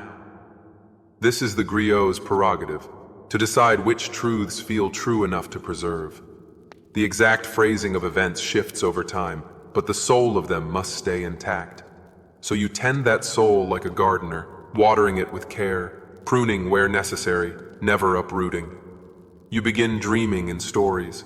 Narratives play out behind your closed eyes. Characters long dead walk beside you, and sometimes you wake with a phrase on your lips you don't remember learning. Elders say this is a good sign. The ancestors are testing your mouth, they say. If it shapes their names correctly, they'll stay. If not, they'll wander. And you don't want them to wander. Not now. Not after all this. You start to understand why griots rarely retire. Because to carry this much memory means being part archive, part oracle, part performer, and full-time keeper of something both fragile and enormous. You're not just a person anymore. You're a library that walks, sings, laughs, and forgets nothing it's sworn to remember. By the time the rainy season returns and the air is thick with the green breath of growing things, your voice has settled into something new. Not louder, not softer, but heavier. As if every story you now tell carries an invisible procession of ancestors trailing behind it. You've grown into the weight of being a griot, and now your services are not merely requested, they are expected and occasionally demanded, especially when the village elders gather to plan the ceremonial retelling of foundational myths, origin tales, and the long genealogical sagas that stitch together the community's soul like threads in a kent cloth. You're summoned to one such gathering, held under a sprawling silk cotton tree that the oldest residents swear has been watching over the village since before drums had skins. Everyone arrives in layers of color, balancing calabashes of water, millet beer, or roasted ground nuts on their heads or in their hands, sitting in a broad circle where age defines proximity to the center. The air is scented with dust, damp wood, and anticipation. You are not nervous, exactly, but there's a tightness in your chest, because this is the session where you'll recite the lineages of not just people, but also places. The memory of the land, which is considered just as alive as the families who walk it. You begin with the story of how the river once flowed backward after a griot forgot to mention its name in a blessing. You follow that with the tale of a hill that was once a woman turned to stone out of stubbornness, who still sings on certain moonless nights if you press your ear to the ground. Historians still argue whether these geological legends originated as metaphors for shifting ecosystems or are echoes of long-lost oral meteorology. But for your audience, they are neither metaphor nor myth. They are anchors, steady points in a world of movement. You name the sacred groves by their forgotten titles, revive the spirits of abandoned fields, and even recount the dream of a hunter who once swore the trees whispered their own creation stories to him when he slept beneath their canopies. As the sun tilts toward its afternoon yawn, you're asked to do something you've never been invited to do before. Tell your own story, not as a griot, but as a person. There's a long pause. It's a trap, of course, not malicious, but traditional. You're expected to dodge the question, to cloak your answer in a parable or deflect with humor, because griots are repositories of others' memories, not their own. But today, you decide to break pattern. You begin not with your birth, but with the day you first forgot a story. You describe how your voice cracked, how your chest ached, as if someone had locked the words inside and swallowed the key, how your mentor didn't scold but sang instead. Something about forgiveness being the river that smooths even the sharpest stone. That forgetting, you explain, taught you more than all your perfect recitations combined. It taught you that memory isn't owned, it's borrowed, and sometimes returned with smudges, and that's okay. Your listeners lean in, not out of shock, but out of recognition. Everyone forgets, even the rememberers. That night, you sleep under the open sky, surrounded by the sounds of laughter, snoring, and one man who insists on telling riddles to himself in his dreams.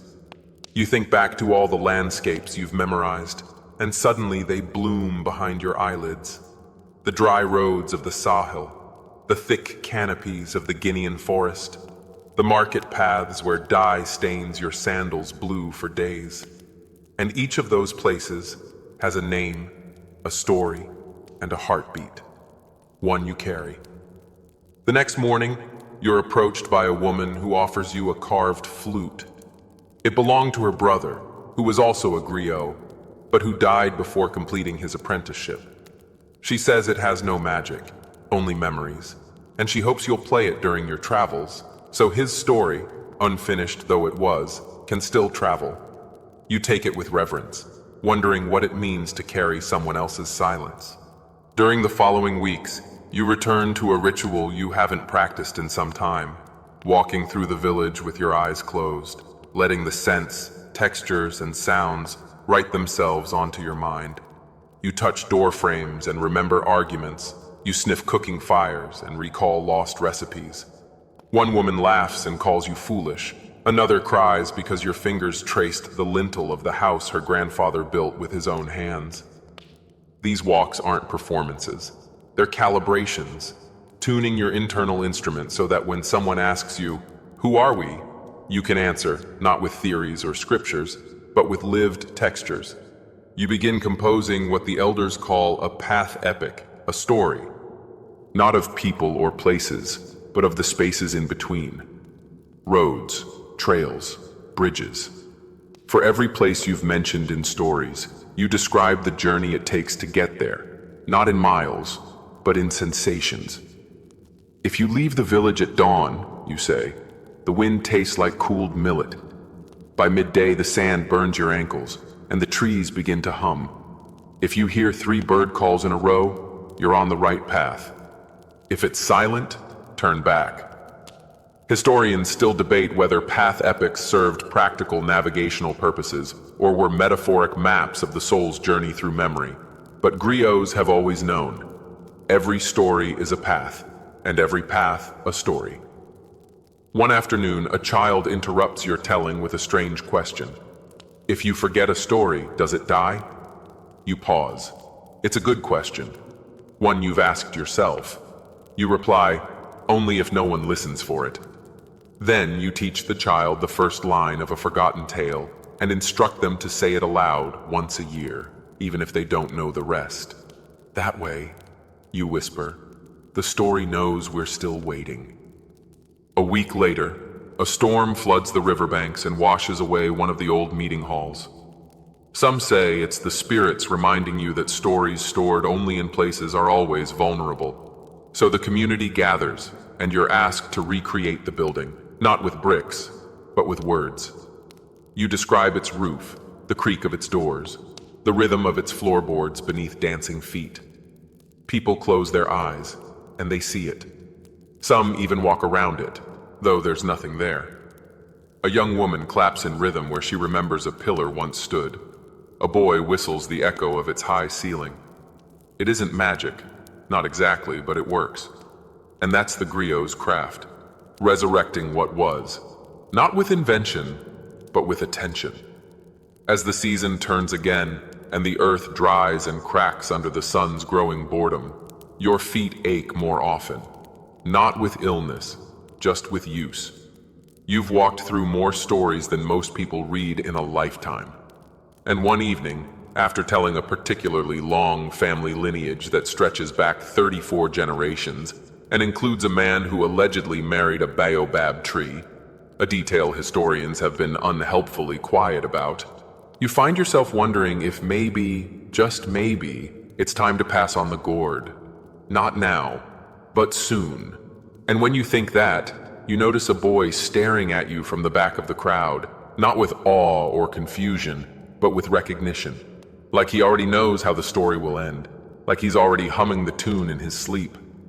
By now, your reputation as a griot, no, as a namekeeper, has spread like smoke rising steadily from the village cooking fires, winding through the branches of the baobab trees and slipping across the grassy savannas until it finds its way into corners of West Africa you've never visited, to elders who tap their walking sticks thoughtfully and say, "Ah, that's the one who remembers the ones we forgot." But this growing fame does not come without consequence, and soon you are summoned to the court of a regional ruler who, in an unfortunate mix of formality and mischief, wants you to settle a genealogical dispute between two rival noble families who each claim descent from the same revered ancestor. You arrive in the town, where the roofs are higher, the fabrics flashier, and the guards more inclined to twirl their spears than use them, and you are led into a shaded courtyard, where the two families sit on opposite sides like mismatched chess pieces. One dressed in deep indigo, with silent pride, the other in golden embroidery buzzing with whispered arguments. You are handed two scrolls, each inscribed with names, dates, events, but it's clear they've both been creatively revised over time. You are not here for judgment, though. You are here to remember. You close your eyes and begin to sing.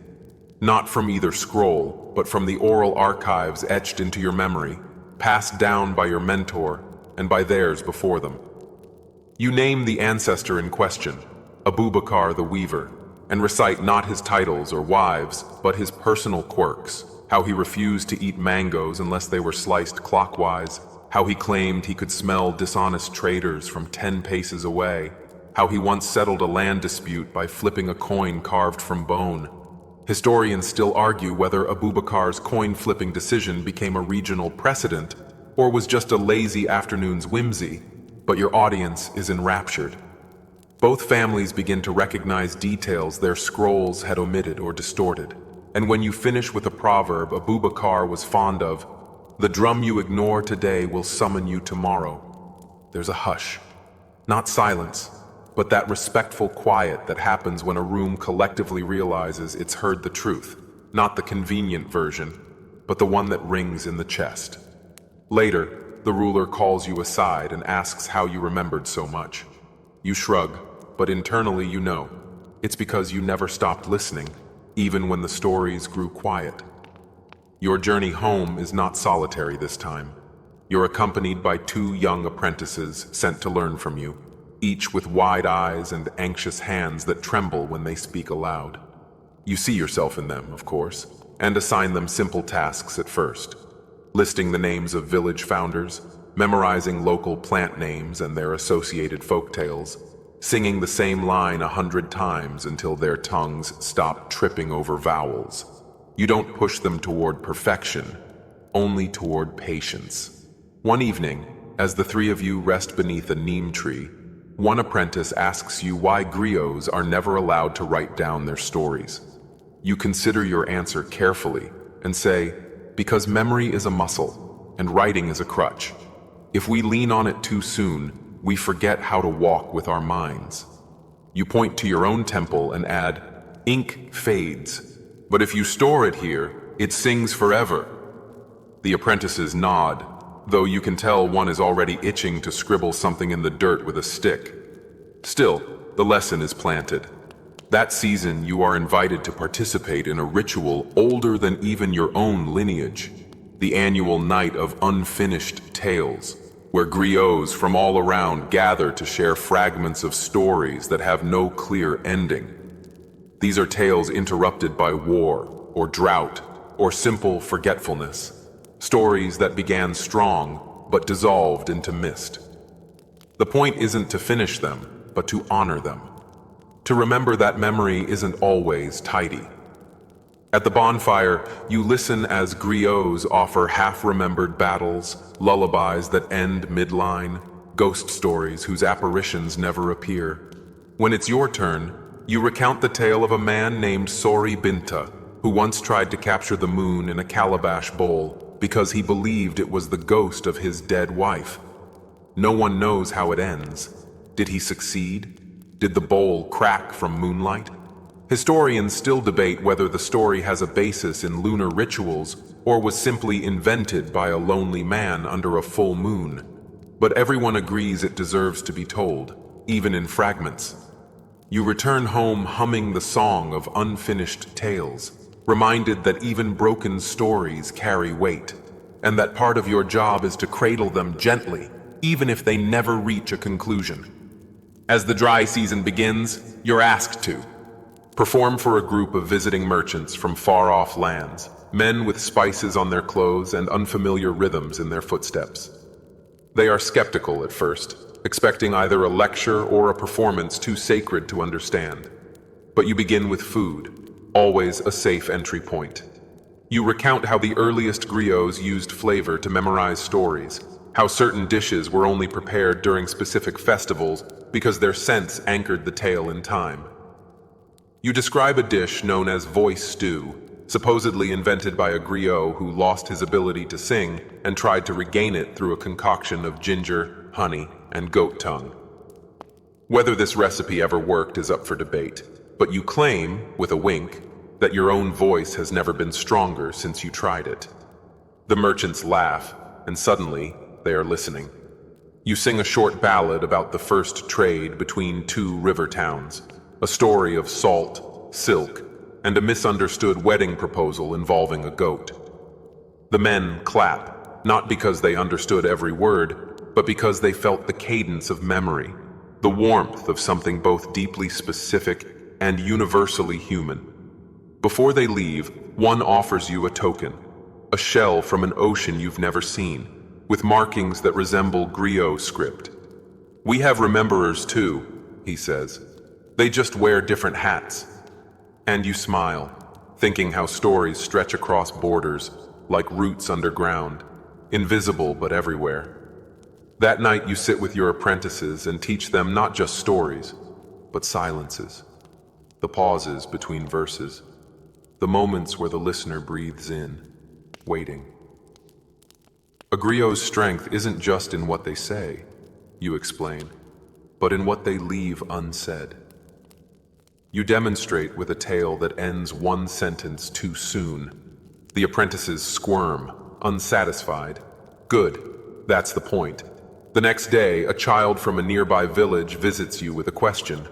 How do I know if I have a story worth telling? You think for a moment and then ask her what she did that morning. "I fed my grandmother's chicken," she says. "It pecked me. I told it a riddle, and it stopped." You grin. Sounds like a story to me. And with that, you realize that the griot's role is not just to preserve the past, but to midwife the present, to coax new tales into existence, to remind people that they, too, are part of history, even if their only audience is a stubborn chicken. You wake before dawn, not because anyone calls for you, but because the stories have started speaking first. They arrive in your dreams now, half-formed but persistent, like visitors who knock politely until you rise to answer. You're still on the long road between two towns that only recently made peace, a path once avoided by griots because of the sheer emotional labor required to hold both histories at once without letting either shatter. But you, with your worn sandals and patient voice, have accepted the burden. As the first light slips across the land like a whispered apology, you prepare to meet the elders from both sides in a compound that sits at the edge of a baobab grove, neutral ground. Today's challenge is not a war story, nor a lineage, but something messier: memory reconciliation. The villagers from both sides want you to tell the same history, but they remember it differently. One side insists the trade route began with their ancestors' bravery. The other claims that same ancestor stole the map. One group swears the founding treaty was signed with a blessing. The other murmurs about a bribe. And yet, they've all agreed you're the one to speak, because you've learned not to erase disagreements, but to carry them side by side like mismatched drums still keeping time. So you begin not with declarations, but questions. You ask what the moon looked like that night, who cooked the food, who fell asleep before the negotiations were done. These soft inquiries let people lower their defenses, and soon the room is full of overlapping voices, not angry, but eager, each hoping their version will stick. You repeat their words back, not correcting, just weaving, gently braiding contradictions into a pattern that doesn't seek agreement, only acknowledgement. This, more than any battle epic, is what griots are for. Historians still debate whether griots served as proto-mediators or if their neutrality is a modern romantic myth. But in moments like this, you understand it isn't about being unbiased, it's about being elastic. You stretch to hold truths without tearing. As the storytelling continues, something unexpected happens. People begin to laugh, not mockingly, but from recognition, as if realizing they've all forgotten the same things. One woman recalls how her grandfather mispronounced a noble's name in front of visiting dignitaries, and both sides laugh because apparently he did the same thing in their village too. The laughter breaks the spell, and suddenly, history doesn't feel like a courtroom. It feels like a kitchen, where everyone brings slightly different spices, and somehow the stew still comes out edible. After the session, you sit beneath the baobab, sipping a bitter tea that smells like smoked earth and tamarind. A child approaches you with a carved board covered in chalk symbols, a memory game popular in the region. He challenges you to a match.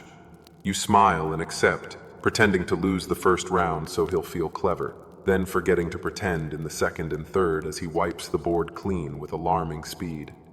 The game reminds you that memory isn't linear, it's circular, full of loops and reversals, not unlike the stories you carry. Later that week, a messenger arrives from the capital of a nearby kingdom. The queen has heard of your gift for harmonizing divergent histories and requests your presence at court. This is not a small honor. It means traveling for many days through shifting terrain, reciting stories to strangers, navigating courtly politics with a griot's precision and a gambler's nerve. You pack lightly, your oldest robe, your best shoes, and the flute you still haven't quite figured out how to play. The journey is long, but not unpleasant. At every stop, you trade a tale for a place to sleep, sometimes on woven mats beside goat pens, other times under the stars while jackals yip in the distance like off-key singers. You notice how the stories adapt depending on who's listening. The tale of the twin hunters who turned into trees ends with thunder for one village, drought for another. You don't correct either version, you simply let them coexist. It occurs to you that griots aren't supposed to be consistent. They're supposed to be responsive. Like water poured into different vessels, the shape shifts, but the essence remains. When you reach the capital, it's unlike anywhere you've been. The walls are painted in mineral colors that shimmer at sunset, and every alley smells like cloves, dust, and roasted maize. You're led to the royal compound, a massive structure of layered mud brick and carved wood, where the queen awaits under a canopy of bird feathers and ceremonial cloth. She does not smile, but her eyes are sharp with interest. She asks you to settle a dispute that's been simmering for generations. Two noble houses both claim descent from the same legendary warrior, and each wants the Griots' blessing on their version. You're given scrolls, oral testimonies, ritual items, and, most oddly, a calabash filled with dried locusts, supposedly from the tree where the warrior meditated. You take your time, requesting to interview the elders of both houses, not separately, but together. It's risky. Tensions rise. There are long silences and longer sighs. One elder nearly walks out. But you begin your narrative anyway, not with the warrior, but with his grandmother, a woman who wove mats so perfectly, even snakes refused to slither over them. This detail disarms them. It's unexpected, humble, and universal. You build the story outward from her, incorporating both family claims without confirming either, focusing instead on the qualities inherited: bravery, stubbornness, generosity. You end the tale with a proverb. If two trees say they share a root, it's not the branches we should watch, but the wind that shakes them. The queen smiles. The elders nod. No one argues. That night, you're offered a room in the guest quarters and a plate of rice with spicy sauce and dried fish. As you eat, you think about all the unrecorded moments that make a story matter, the way someone leans forward at the climax, the gasp a child makes when a name sounds familiar, the silence that follows a well-placed ending. Historians still argue whether griots shaped public opinion or merely reflected it, but you suspect the truth is simpler. Griots are the mirror, yes, but sometimes they angle it just so to let a bit more light in. Before you sleep, you finally pull out the flute. You still don't know any songs, so you improvise. The notes are clumsy but sincere, like footsteps on an unfamiliar trail. Somewhere in the distance, a dog howls back. You both take it as encouragement. You are woken not by roosters, but by rhythms. Before your eyes open, your ears detect the beat of drums in the far distance, sharp, layered, speaking a language older than any written script. These are not celebration drums, nor the grave ones of mourning, but what you recognize as information drums, talking drums, as outsiders like to call them, though the griots know better. They do not talk, they remember. Every sequence of tones carries not just syllables, but emotion, place, context. You wrap your robe around you and step outside into the pre-dawn hush, the air thick with anticipation. In the clearing ahead, a junior griot is practicing with the tama, the hourglass drum that mimics human speech so closely it once fooled an entire village into thinking their chieftain had risen from the grave just to scold them.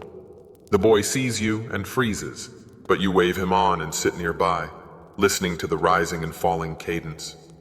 You remember the first time you held a tama, how strange it felt to cradle memory in your armpit, to shape meaning with pressure and speed, how your arms ached by the third minute, but your pride ached longer when you got the proverb wrong and accidentally insulted the guest you were meant to honor. That's the thing with memory in griot tradition. It's not just about storing it. It's about shaping it with your whole body. Drumming is not a side art. It is a branch of the story tree. Some historians argue that griots with the best memories were not necessarily the best drummers, but those who could feel rhythm the way others feel heat. You stand now and ask the boy to play a lineage, not a name list, but the life story of a mid-ranked noblewoman from a century ago. Someone obscure enough to be a challenge. He nods, bites his lip, and begins. The tempo is hesitant at first, like tiptoes in dry leaves, but then it settles. He includes her marriages, her quarrels with a salt trader, the time she allegedly cursed a monkey that stole her cooking pot. You know this story. You know it because you heard it under the same baobab where she was buried, in a dialect that no one uses anymore, except during naming ceremonies. But what surprises you is that he gets the mood right.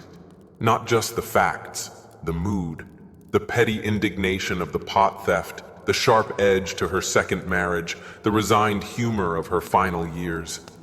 You nod your approval, and the boy beams, relief pouring out of him like drumbeat echoes. Later that afternoon, you visit the drum makers. Their compound smells like tree sap, leather, and burnt wood, and the walls are covered in hanging drum heads like sleeping bats. They invite you to watch them stretch antelope hide over a carved mahogany base, a process that requires perfect tension, or the voice of the drum goes flat.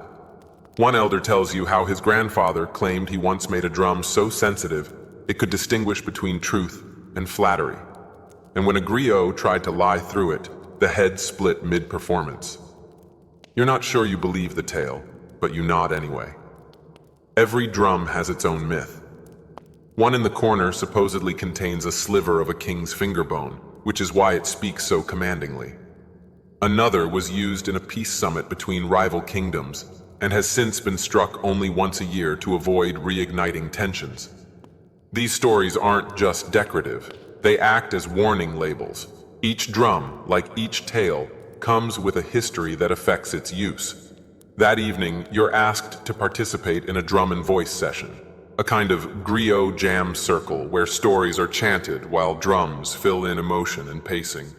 You take your place, surrounded by others who have spent decades doing what you do, and for a moment, you feel small again, like the apprentice you once were.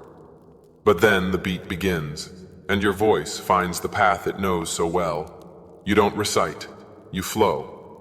The story is about an enslaved man who escaped not through strength or stealth, but because he remembered an old drum pattern that only a certain clan used, and by tapping it against a tree, he signaled loyalty to someone who'd once shared his childhood song. The man was hidden, fed, and escorted home under the cover of ancestral rhythm. It's one of those tales that isn't found in any colonial archive, yet everyone knows it happened, or something like it.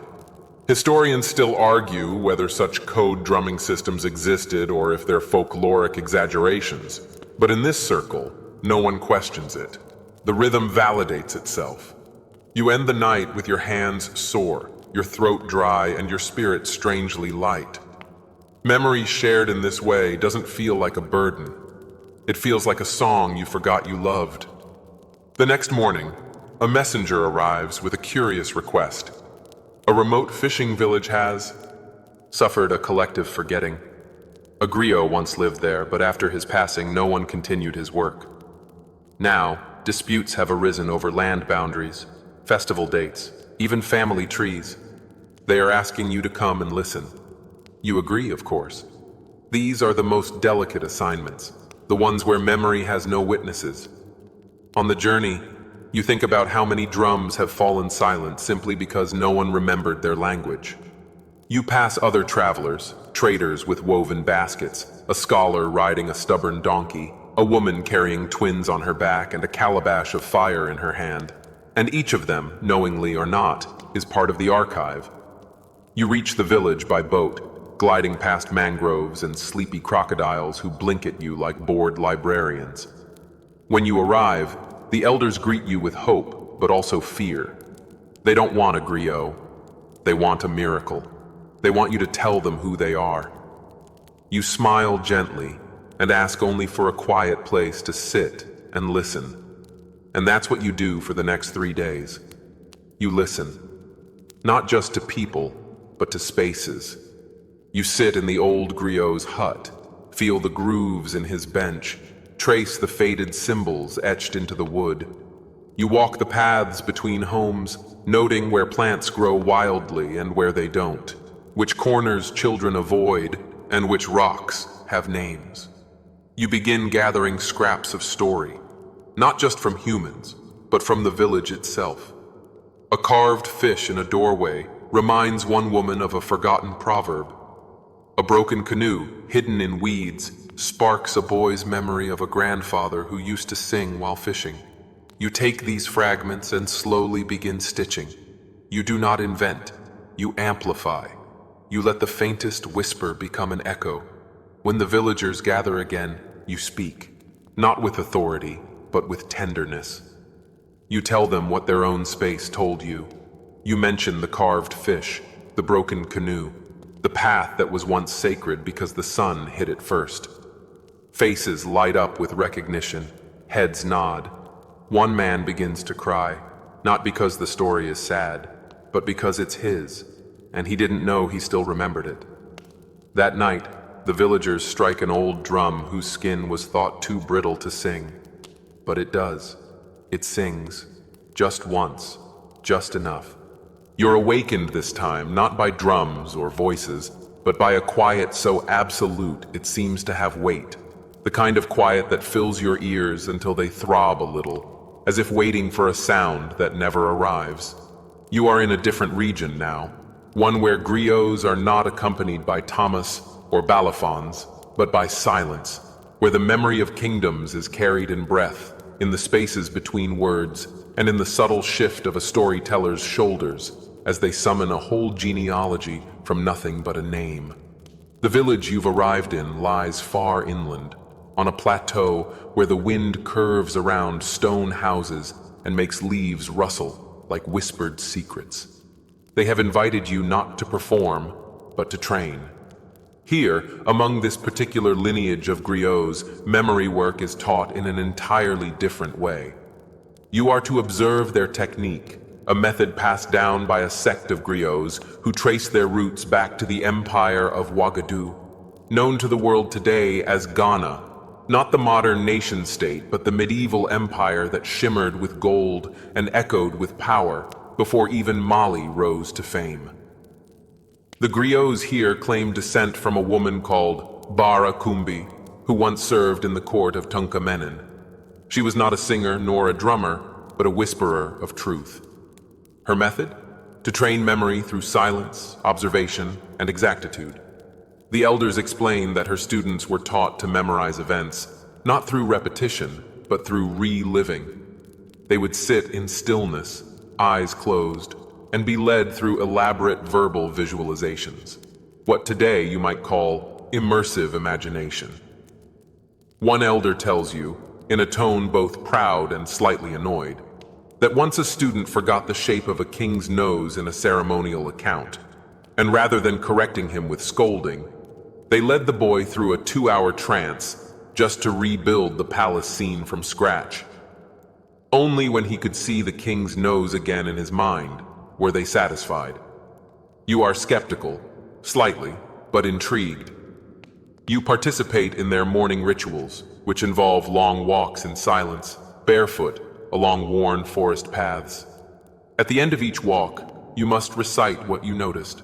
How many bird calls, what kinds of trees, how many footsteps until the breeze changed. The goal isn't memory for the sake of knowledge. It's memory as presence. You begin to notice things you never did before, the way a leaf's shadow shivers differently depending on how near the sun is, or how some insects hum at the same pitch as a sung lament. The villagers say this sensory sharpening is critical for griots, who must not only recall, but evoke. You are asked to observe a seasoned griot deliver the story of a long-forgotten peace treaty between 3 rival clans, negotiated over 5 evenings by a grandmother with a reputation for making bitter leaf stew so strong it could force a confession. The griot begins not with dates or names, but with a description of the air on the second night, humid, charged, thick with unspoken suspicion. Then he describes the grandmother's soup, the expressions of the delegates as they sipped it, the moment one of them choked and coughed out the first real concession. You find yourself entranced not by the event, but by the texture of the telling. It's not storytelling, it's time travel with flavor. You are then invited to try the same story the next night. You sit, close your eyes, breathe deeply, and begin. Not from the first day of the talks, but from the moment a child dropped a calabash and it didn't break. That detail becomes your anchor. From there, you glide into the grandmother's posture, the way her left foot never stopped twitching as she cooked, the exact curve of the gourd she used to ladle out broth. You finish, and the elder nods once. High praise. As you sleep that night, your dreams are filled not with words but sensations. Dust under fingernails, the scent of river fish smoked over slow coals, the sound of laughter that is clearly trying to hide fear. You awaken with the strange certainty that memory is a forest, and griots are the ones who know which roots you can step on and which will whisper back. During your final days in the village, you are shown the memory stone. It is a flat slab set into the earth beneath a tamarind tree, carved not with names or events, but with lines and indentations, each one representing a turning point in the village's past. The griots do not explain what each mark means. Instead, they place your fingers upon the stone and wait. At first you feel nothing but coolness, then warmth, then the strange sensation of your fingertips knowing something before your mind does. Later, you learn that this stone is never read aloud. It is only read through touch. The lines are not literal but symbolic, echoes of paths taken, battles avoided, unions formed in defiance of custom. One mark represents a day when the village refused to pay tribute to a distant king, risking war. Another indicates the return of a lost child who had learned to sing with hyenas, an obvious metaphor, though some claim it happened. Historians still debate whether such mnemonic stones were widespread across West Africa or specific to this village's oral canon. But as you sit there with your fingers resting on the grooves, you realize it doesn't matter. Whether invented or inherited, the memory holds. You are asked to add your own mark, not as a griot of this village, but as a witness. You hesitate, then use a sharp pebble to etch a small curve, representing the story you told about the peace stew. A gentle act, but one that leaves a permanent trace. On your last night, they gather for a silent farewell. No drums, no chants, just seated figures in a circle, their faces calm. You realize this, too, is memory, being held, seen, acknowledged. Before you leave, one of the elders presses a small carved figurine into your hand. Barakumbi used to carry one like this, he says. She said it helped her remember what silence sounds like. You nod, and this time you don't respond with words. You've traveled south now, beyond the open savannas and echoing stone compounds, into the thick forests near the coast, where the humidity clings to your skin like memory itself. Here, the griot tradition takes on a new flavor, denser, more musical, and interwoven with the forest's voice. The people of this region are known not only for their elaborate oral performances, but for their ability to weave memory into melody. They don't just speak the past, they sing it. Every historical event given its own tonal contour, every lineage arranged like a scale, each rise and fall in pitch representing marriages, wars, migrations, births, betrayals. You are greeted by a griot, an elderly woman wrapped in indigo robes, her head tied with a cloth so bright it almost vibrates against the green of the trees. She walks with the certainty of someone who has walked these paths 1,000 times, and she doesn't speak right away. Instead, she hums, a gentle series of notes that don't form a recognizable song, but still feel like they should mean something. You follow her through narrow footpaths where vines reach like fingers and lizards dart across the red soil. Eventually, she stops in front of a large wooden hut with a carved doorway, the mouth of an open story. Inside, the air smells like dried herbs, wood smoke, and the kind of deep thyme you normally only find in ancient libraries. "Sit," she finally says, and you do. Then she asks, not what you know, but what you remember, not in words, but in sounds. At first, you're not sure what to say, so she begins instead. She sings a line in a language that feels ancient, but you catch fragments. The king who forgot his name, the river that changed its path, a leopard who refused to die. Each phrase is intoned differently, some rising like a question, others dropping like a curtain. You realize she is testing you, not on content, but on recognition. Do you feel the meaning in the music? You try to mimic her rhythm, stumbling at first, but eventually finding your own cadence. When you finish, she nods, approving but not indulgent. "You will learn," she says. And so the next phase of your journey begins, not with facts, but with sound. Every morning you join a circle of young griots in training, all seated cross-legged beneath a canopy of leaves so thick they mute the sunlight. The sessions begin with a drone, one long, sustained note sung in unison. From there, melodies branch off, each one a different story.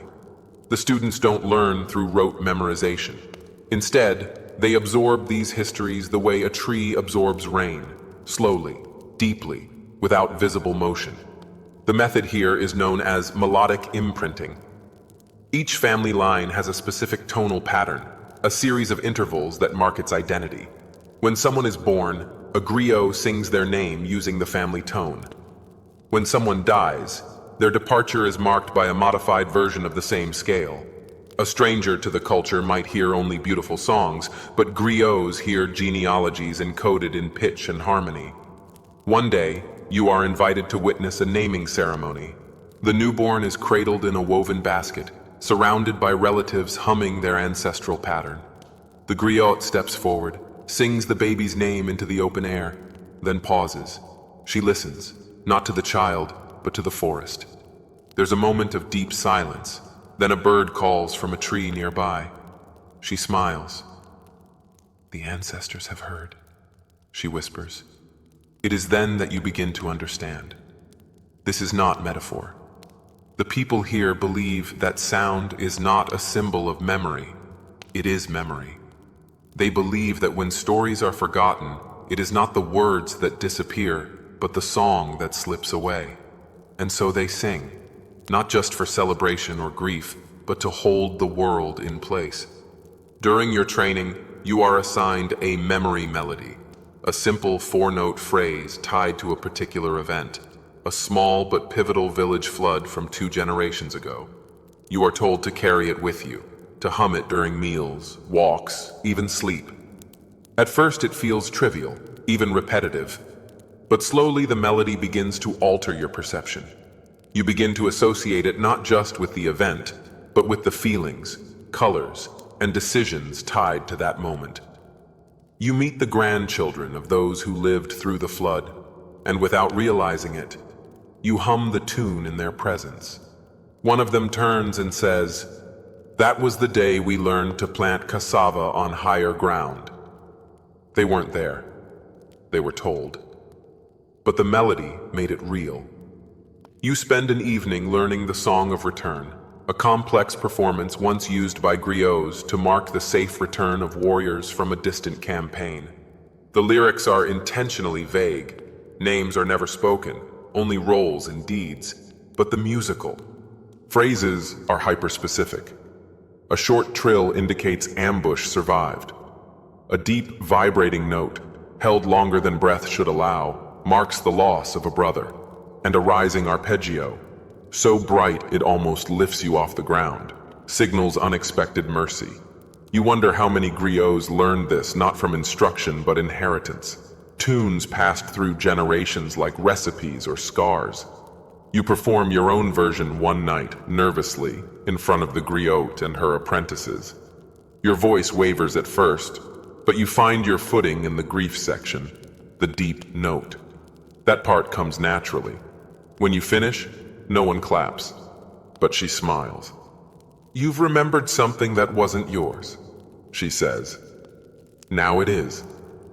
Before you depart this forested enclave, they teach you the lament of the forgotten, a tune used when a story has been lost, when no one remembers the melody, and a griot must mourn not a person but a silence.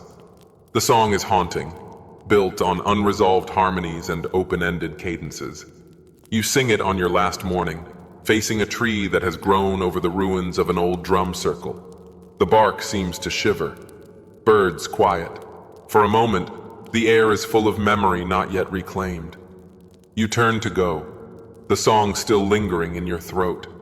One of the younger griots runs after you, places a carved flute in your hand. "For when the words won't come," she says. You nod. You understand. Sometimes memory hums before it speaks. You've crossed rivers, deserts, and forests, listened to ballads in camel camps, sung genealogies under the moonlight, and traded silence for memory in the deepest groves of the Griots. But now, as you approach the final leg of this wandering tale, your journey brings you to the threshold of the Griots' most sacred archive. Not a library of books or scrolls, but a human circle, known only as the Chain. Hidden away in the Sahelian outlands, this tradition is not widely known, even among scholars. Historians still argue whether the chain is a literal formation or a ceremonial metaphor. But as you arrive in a dust-blown village where time moves slowly and the millet is pounded rhythmically to the thud of a communal mortar, you begin to feel something ancient, patient, and alive. You are told to wait until sundown. When the sun dips just below the horizon, casting long golden shadows that shimmer like silk, a line of elders emerges from different corners of the village. They are old, so old it feels like they were carved rather than born. They wear nothing especially regal, only modest robes and necklaces made of faded beads. But the way people step aside for them makes it clear. These are the living vaults of history. No one speaks. One by one, they form a circle around a fire pit, and the youngest apprentice griot lights the flame with slow, deliberate care. Then the first elder begins, not with a story, but a single sentence. It rained for 40 days the year the harvest failed. He stares into the flames. Silence. Then the elder to his right adds, "We blamed the wrong chief, and 3 cousins died of it." Another pause. You're not entirely sure what's happening. But slowly, a rhythm emerges. Each sentence is a memory, a link. Each elder adds a piece, but never elaborates. It is not a story in the usual sense. There's no clear beginning or end, no main character or climax. It is instead a tapestry of lived fragments, each echoing something bigger than itself. You realize this is the chain, not a performance, but a preservation ritual. These elders are depositing knowledge into one another, maintaining memory through communal breath. And you, for now, are only allowed to listen. That night you're invited to sleep inside the circle. You lay beneath the stars, head resting on a bundle of woven cloth, and the embers flicker behind your closed eyes. In your dreams, you hear voices, not speaking, but remembering. The next morning, the apprentice brings you millet, porridge, and a seat beside the fire. He says, "Tonight, you must speak." You panic slightly. You were only meant to observe, not participate. But he insists. One link, that's all. The sun crawls across the sky as you walk in circles, thinking of what to say. You don't have generational memory. You're not from this land. Your ancestors didn't store stories in sand and smoke. But then you recall the first story you heard on this journey, about the griot who forgot her king's name. You remember how that mistake echoed for generations, shaping songs and silences alike. So when night falls and the elders return, you sit quietly, waiting for your turn. And then, when it arrives, you say, "A stranger once forgot the story she was paid to remember, but the forgetting became a story too." No one nods, no one claps, but the elder to your right says, "And the king's ghost still waits to be named again." The chain continues. In the days that follow, you are allowed to ask questions, tentatively, humbly. You learn that each sentence spoken in the chain has been rehearsed silently for years, shaped and polished like riverstones. The griots believe memory must be compressed, not expanded. Too many words dilute the meaning. Too many details spoil the essence. This is not how you were taught to think of history. You come from a world of timelines, footnotes, and fact-checking. But here, history breathes, contracts, and waits. The elders take you deeper into their logic. They show you how a village's entire war history can be summed up in 5 phrases. How the rise and fall of an empire becomes a change in drum rhythm. How grief is stored in pauses. One elder, whose voice is barely more than a whisper, shows you a gourd. Inside are dozens of tiny cowrie shells. Each one, she says, is a story I've never told. When I die, they go with me. That's the price of silence. You ask if she regrets not sharing them. She shakes her head. Not everything needs to be remembered, only what teaches. That phrase lingers with you. It becomes your compass. Over time, you come to realize the griots aren't preserving every story. They are curating the ones worth carrying forward. And that's the hard part, not the remembering, the choosing. One evening, as the rains begin to fall, warm and sudden, you are asked to contribute to a different ritual, the burying. It happens once a generation. Griots gather stories that no longer serve the community, tales of unresolved bitterness, toxic legacies.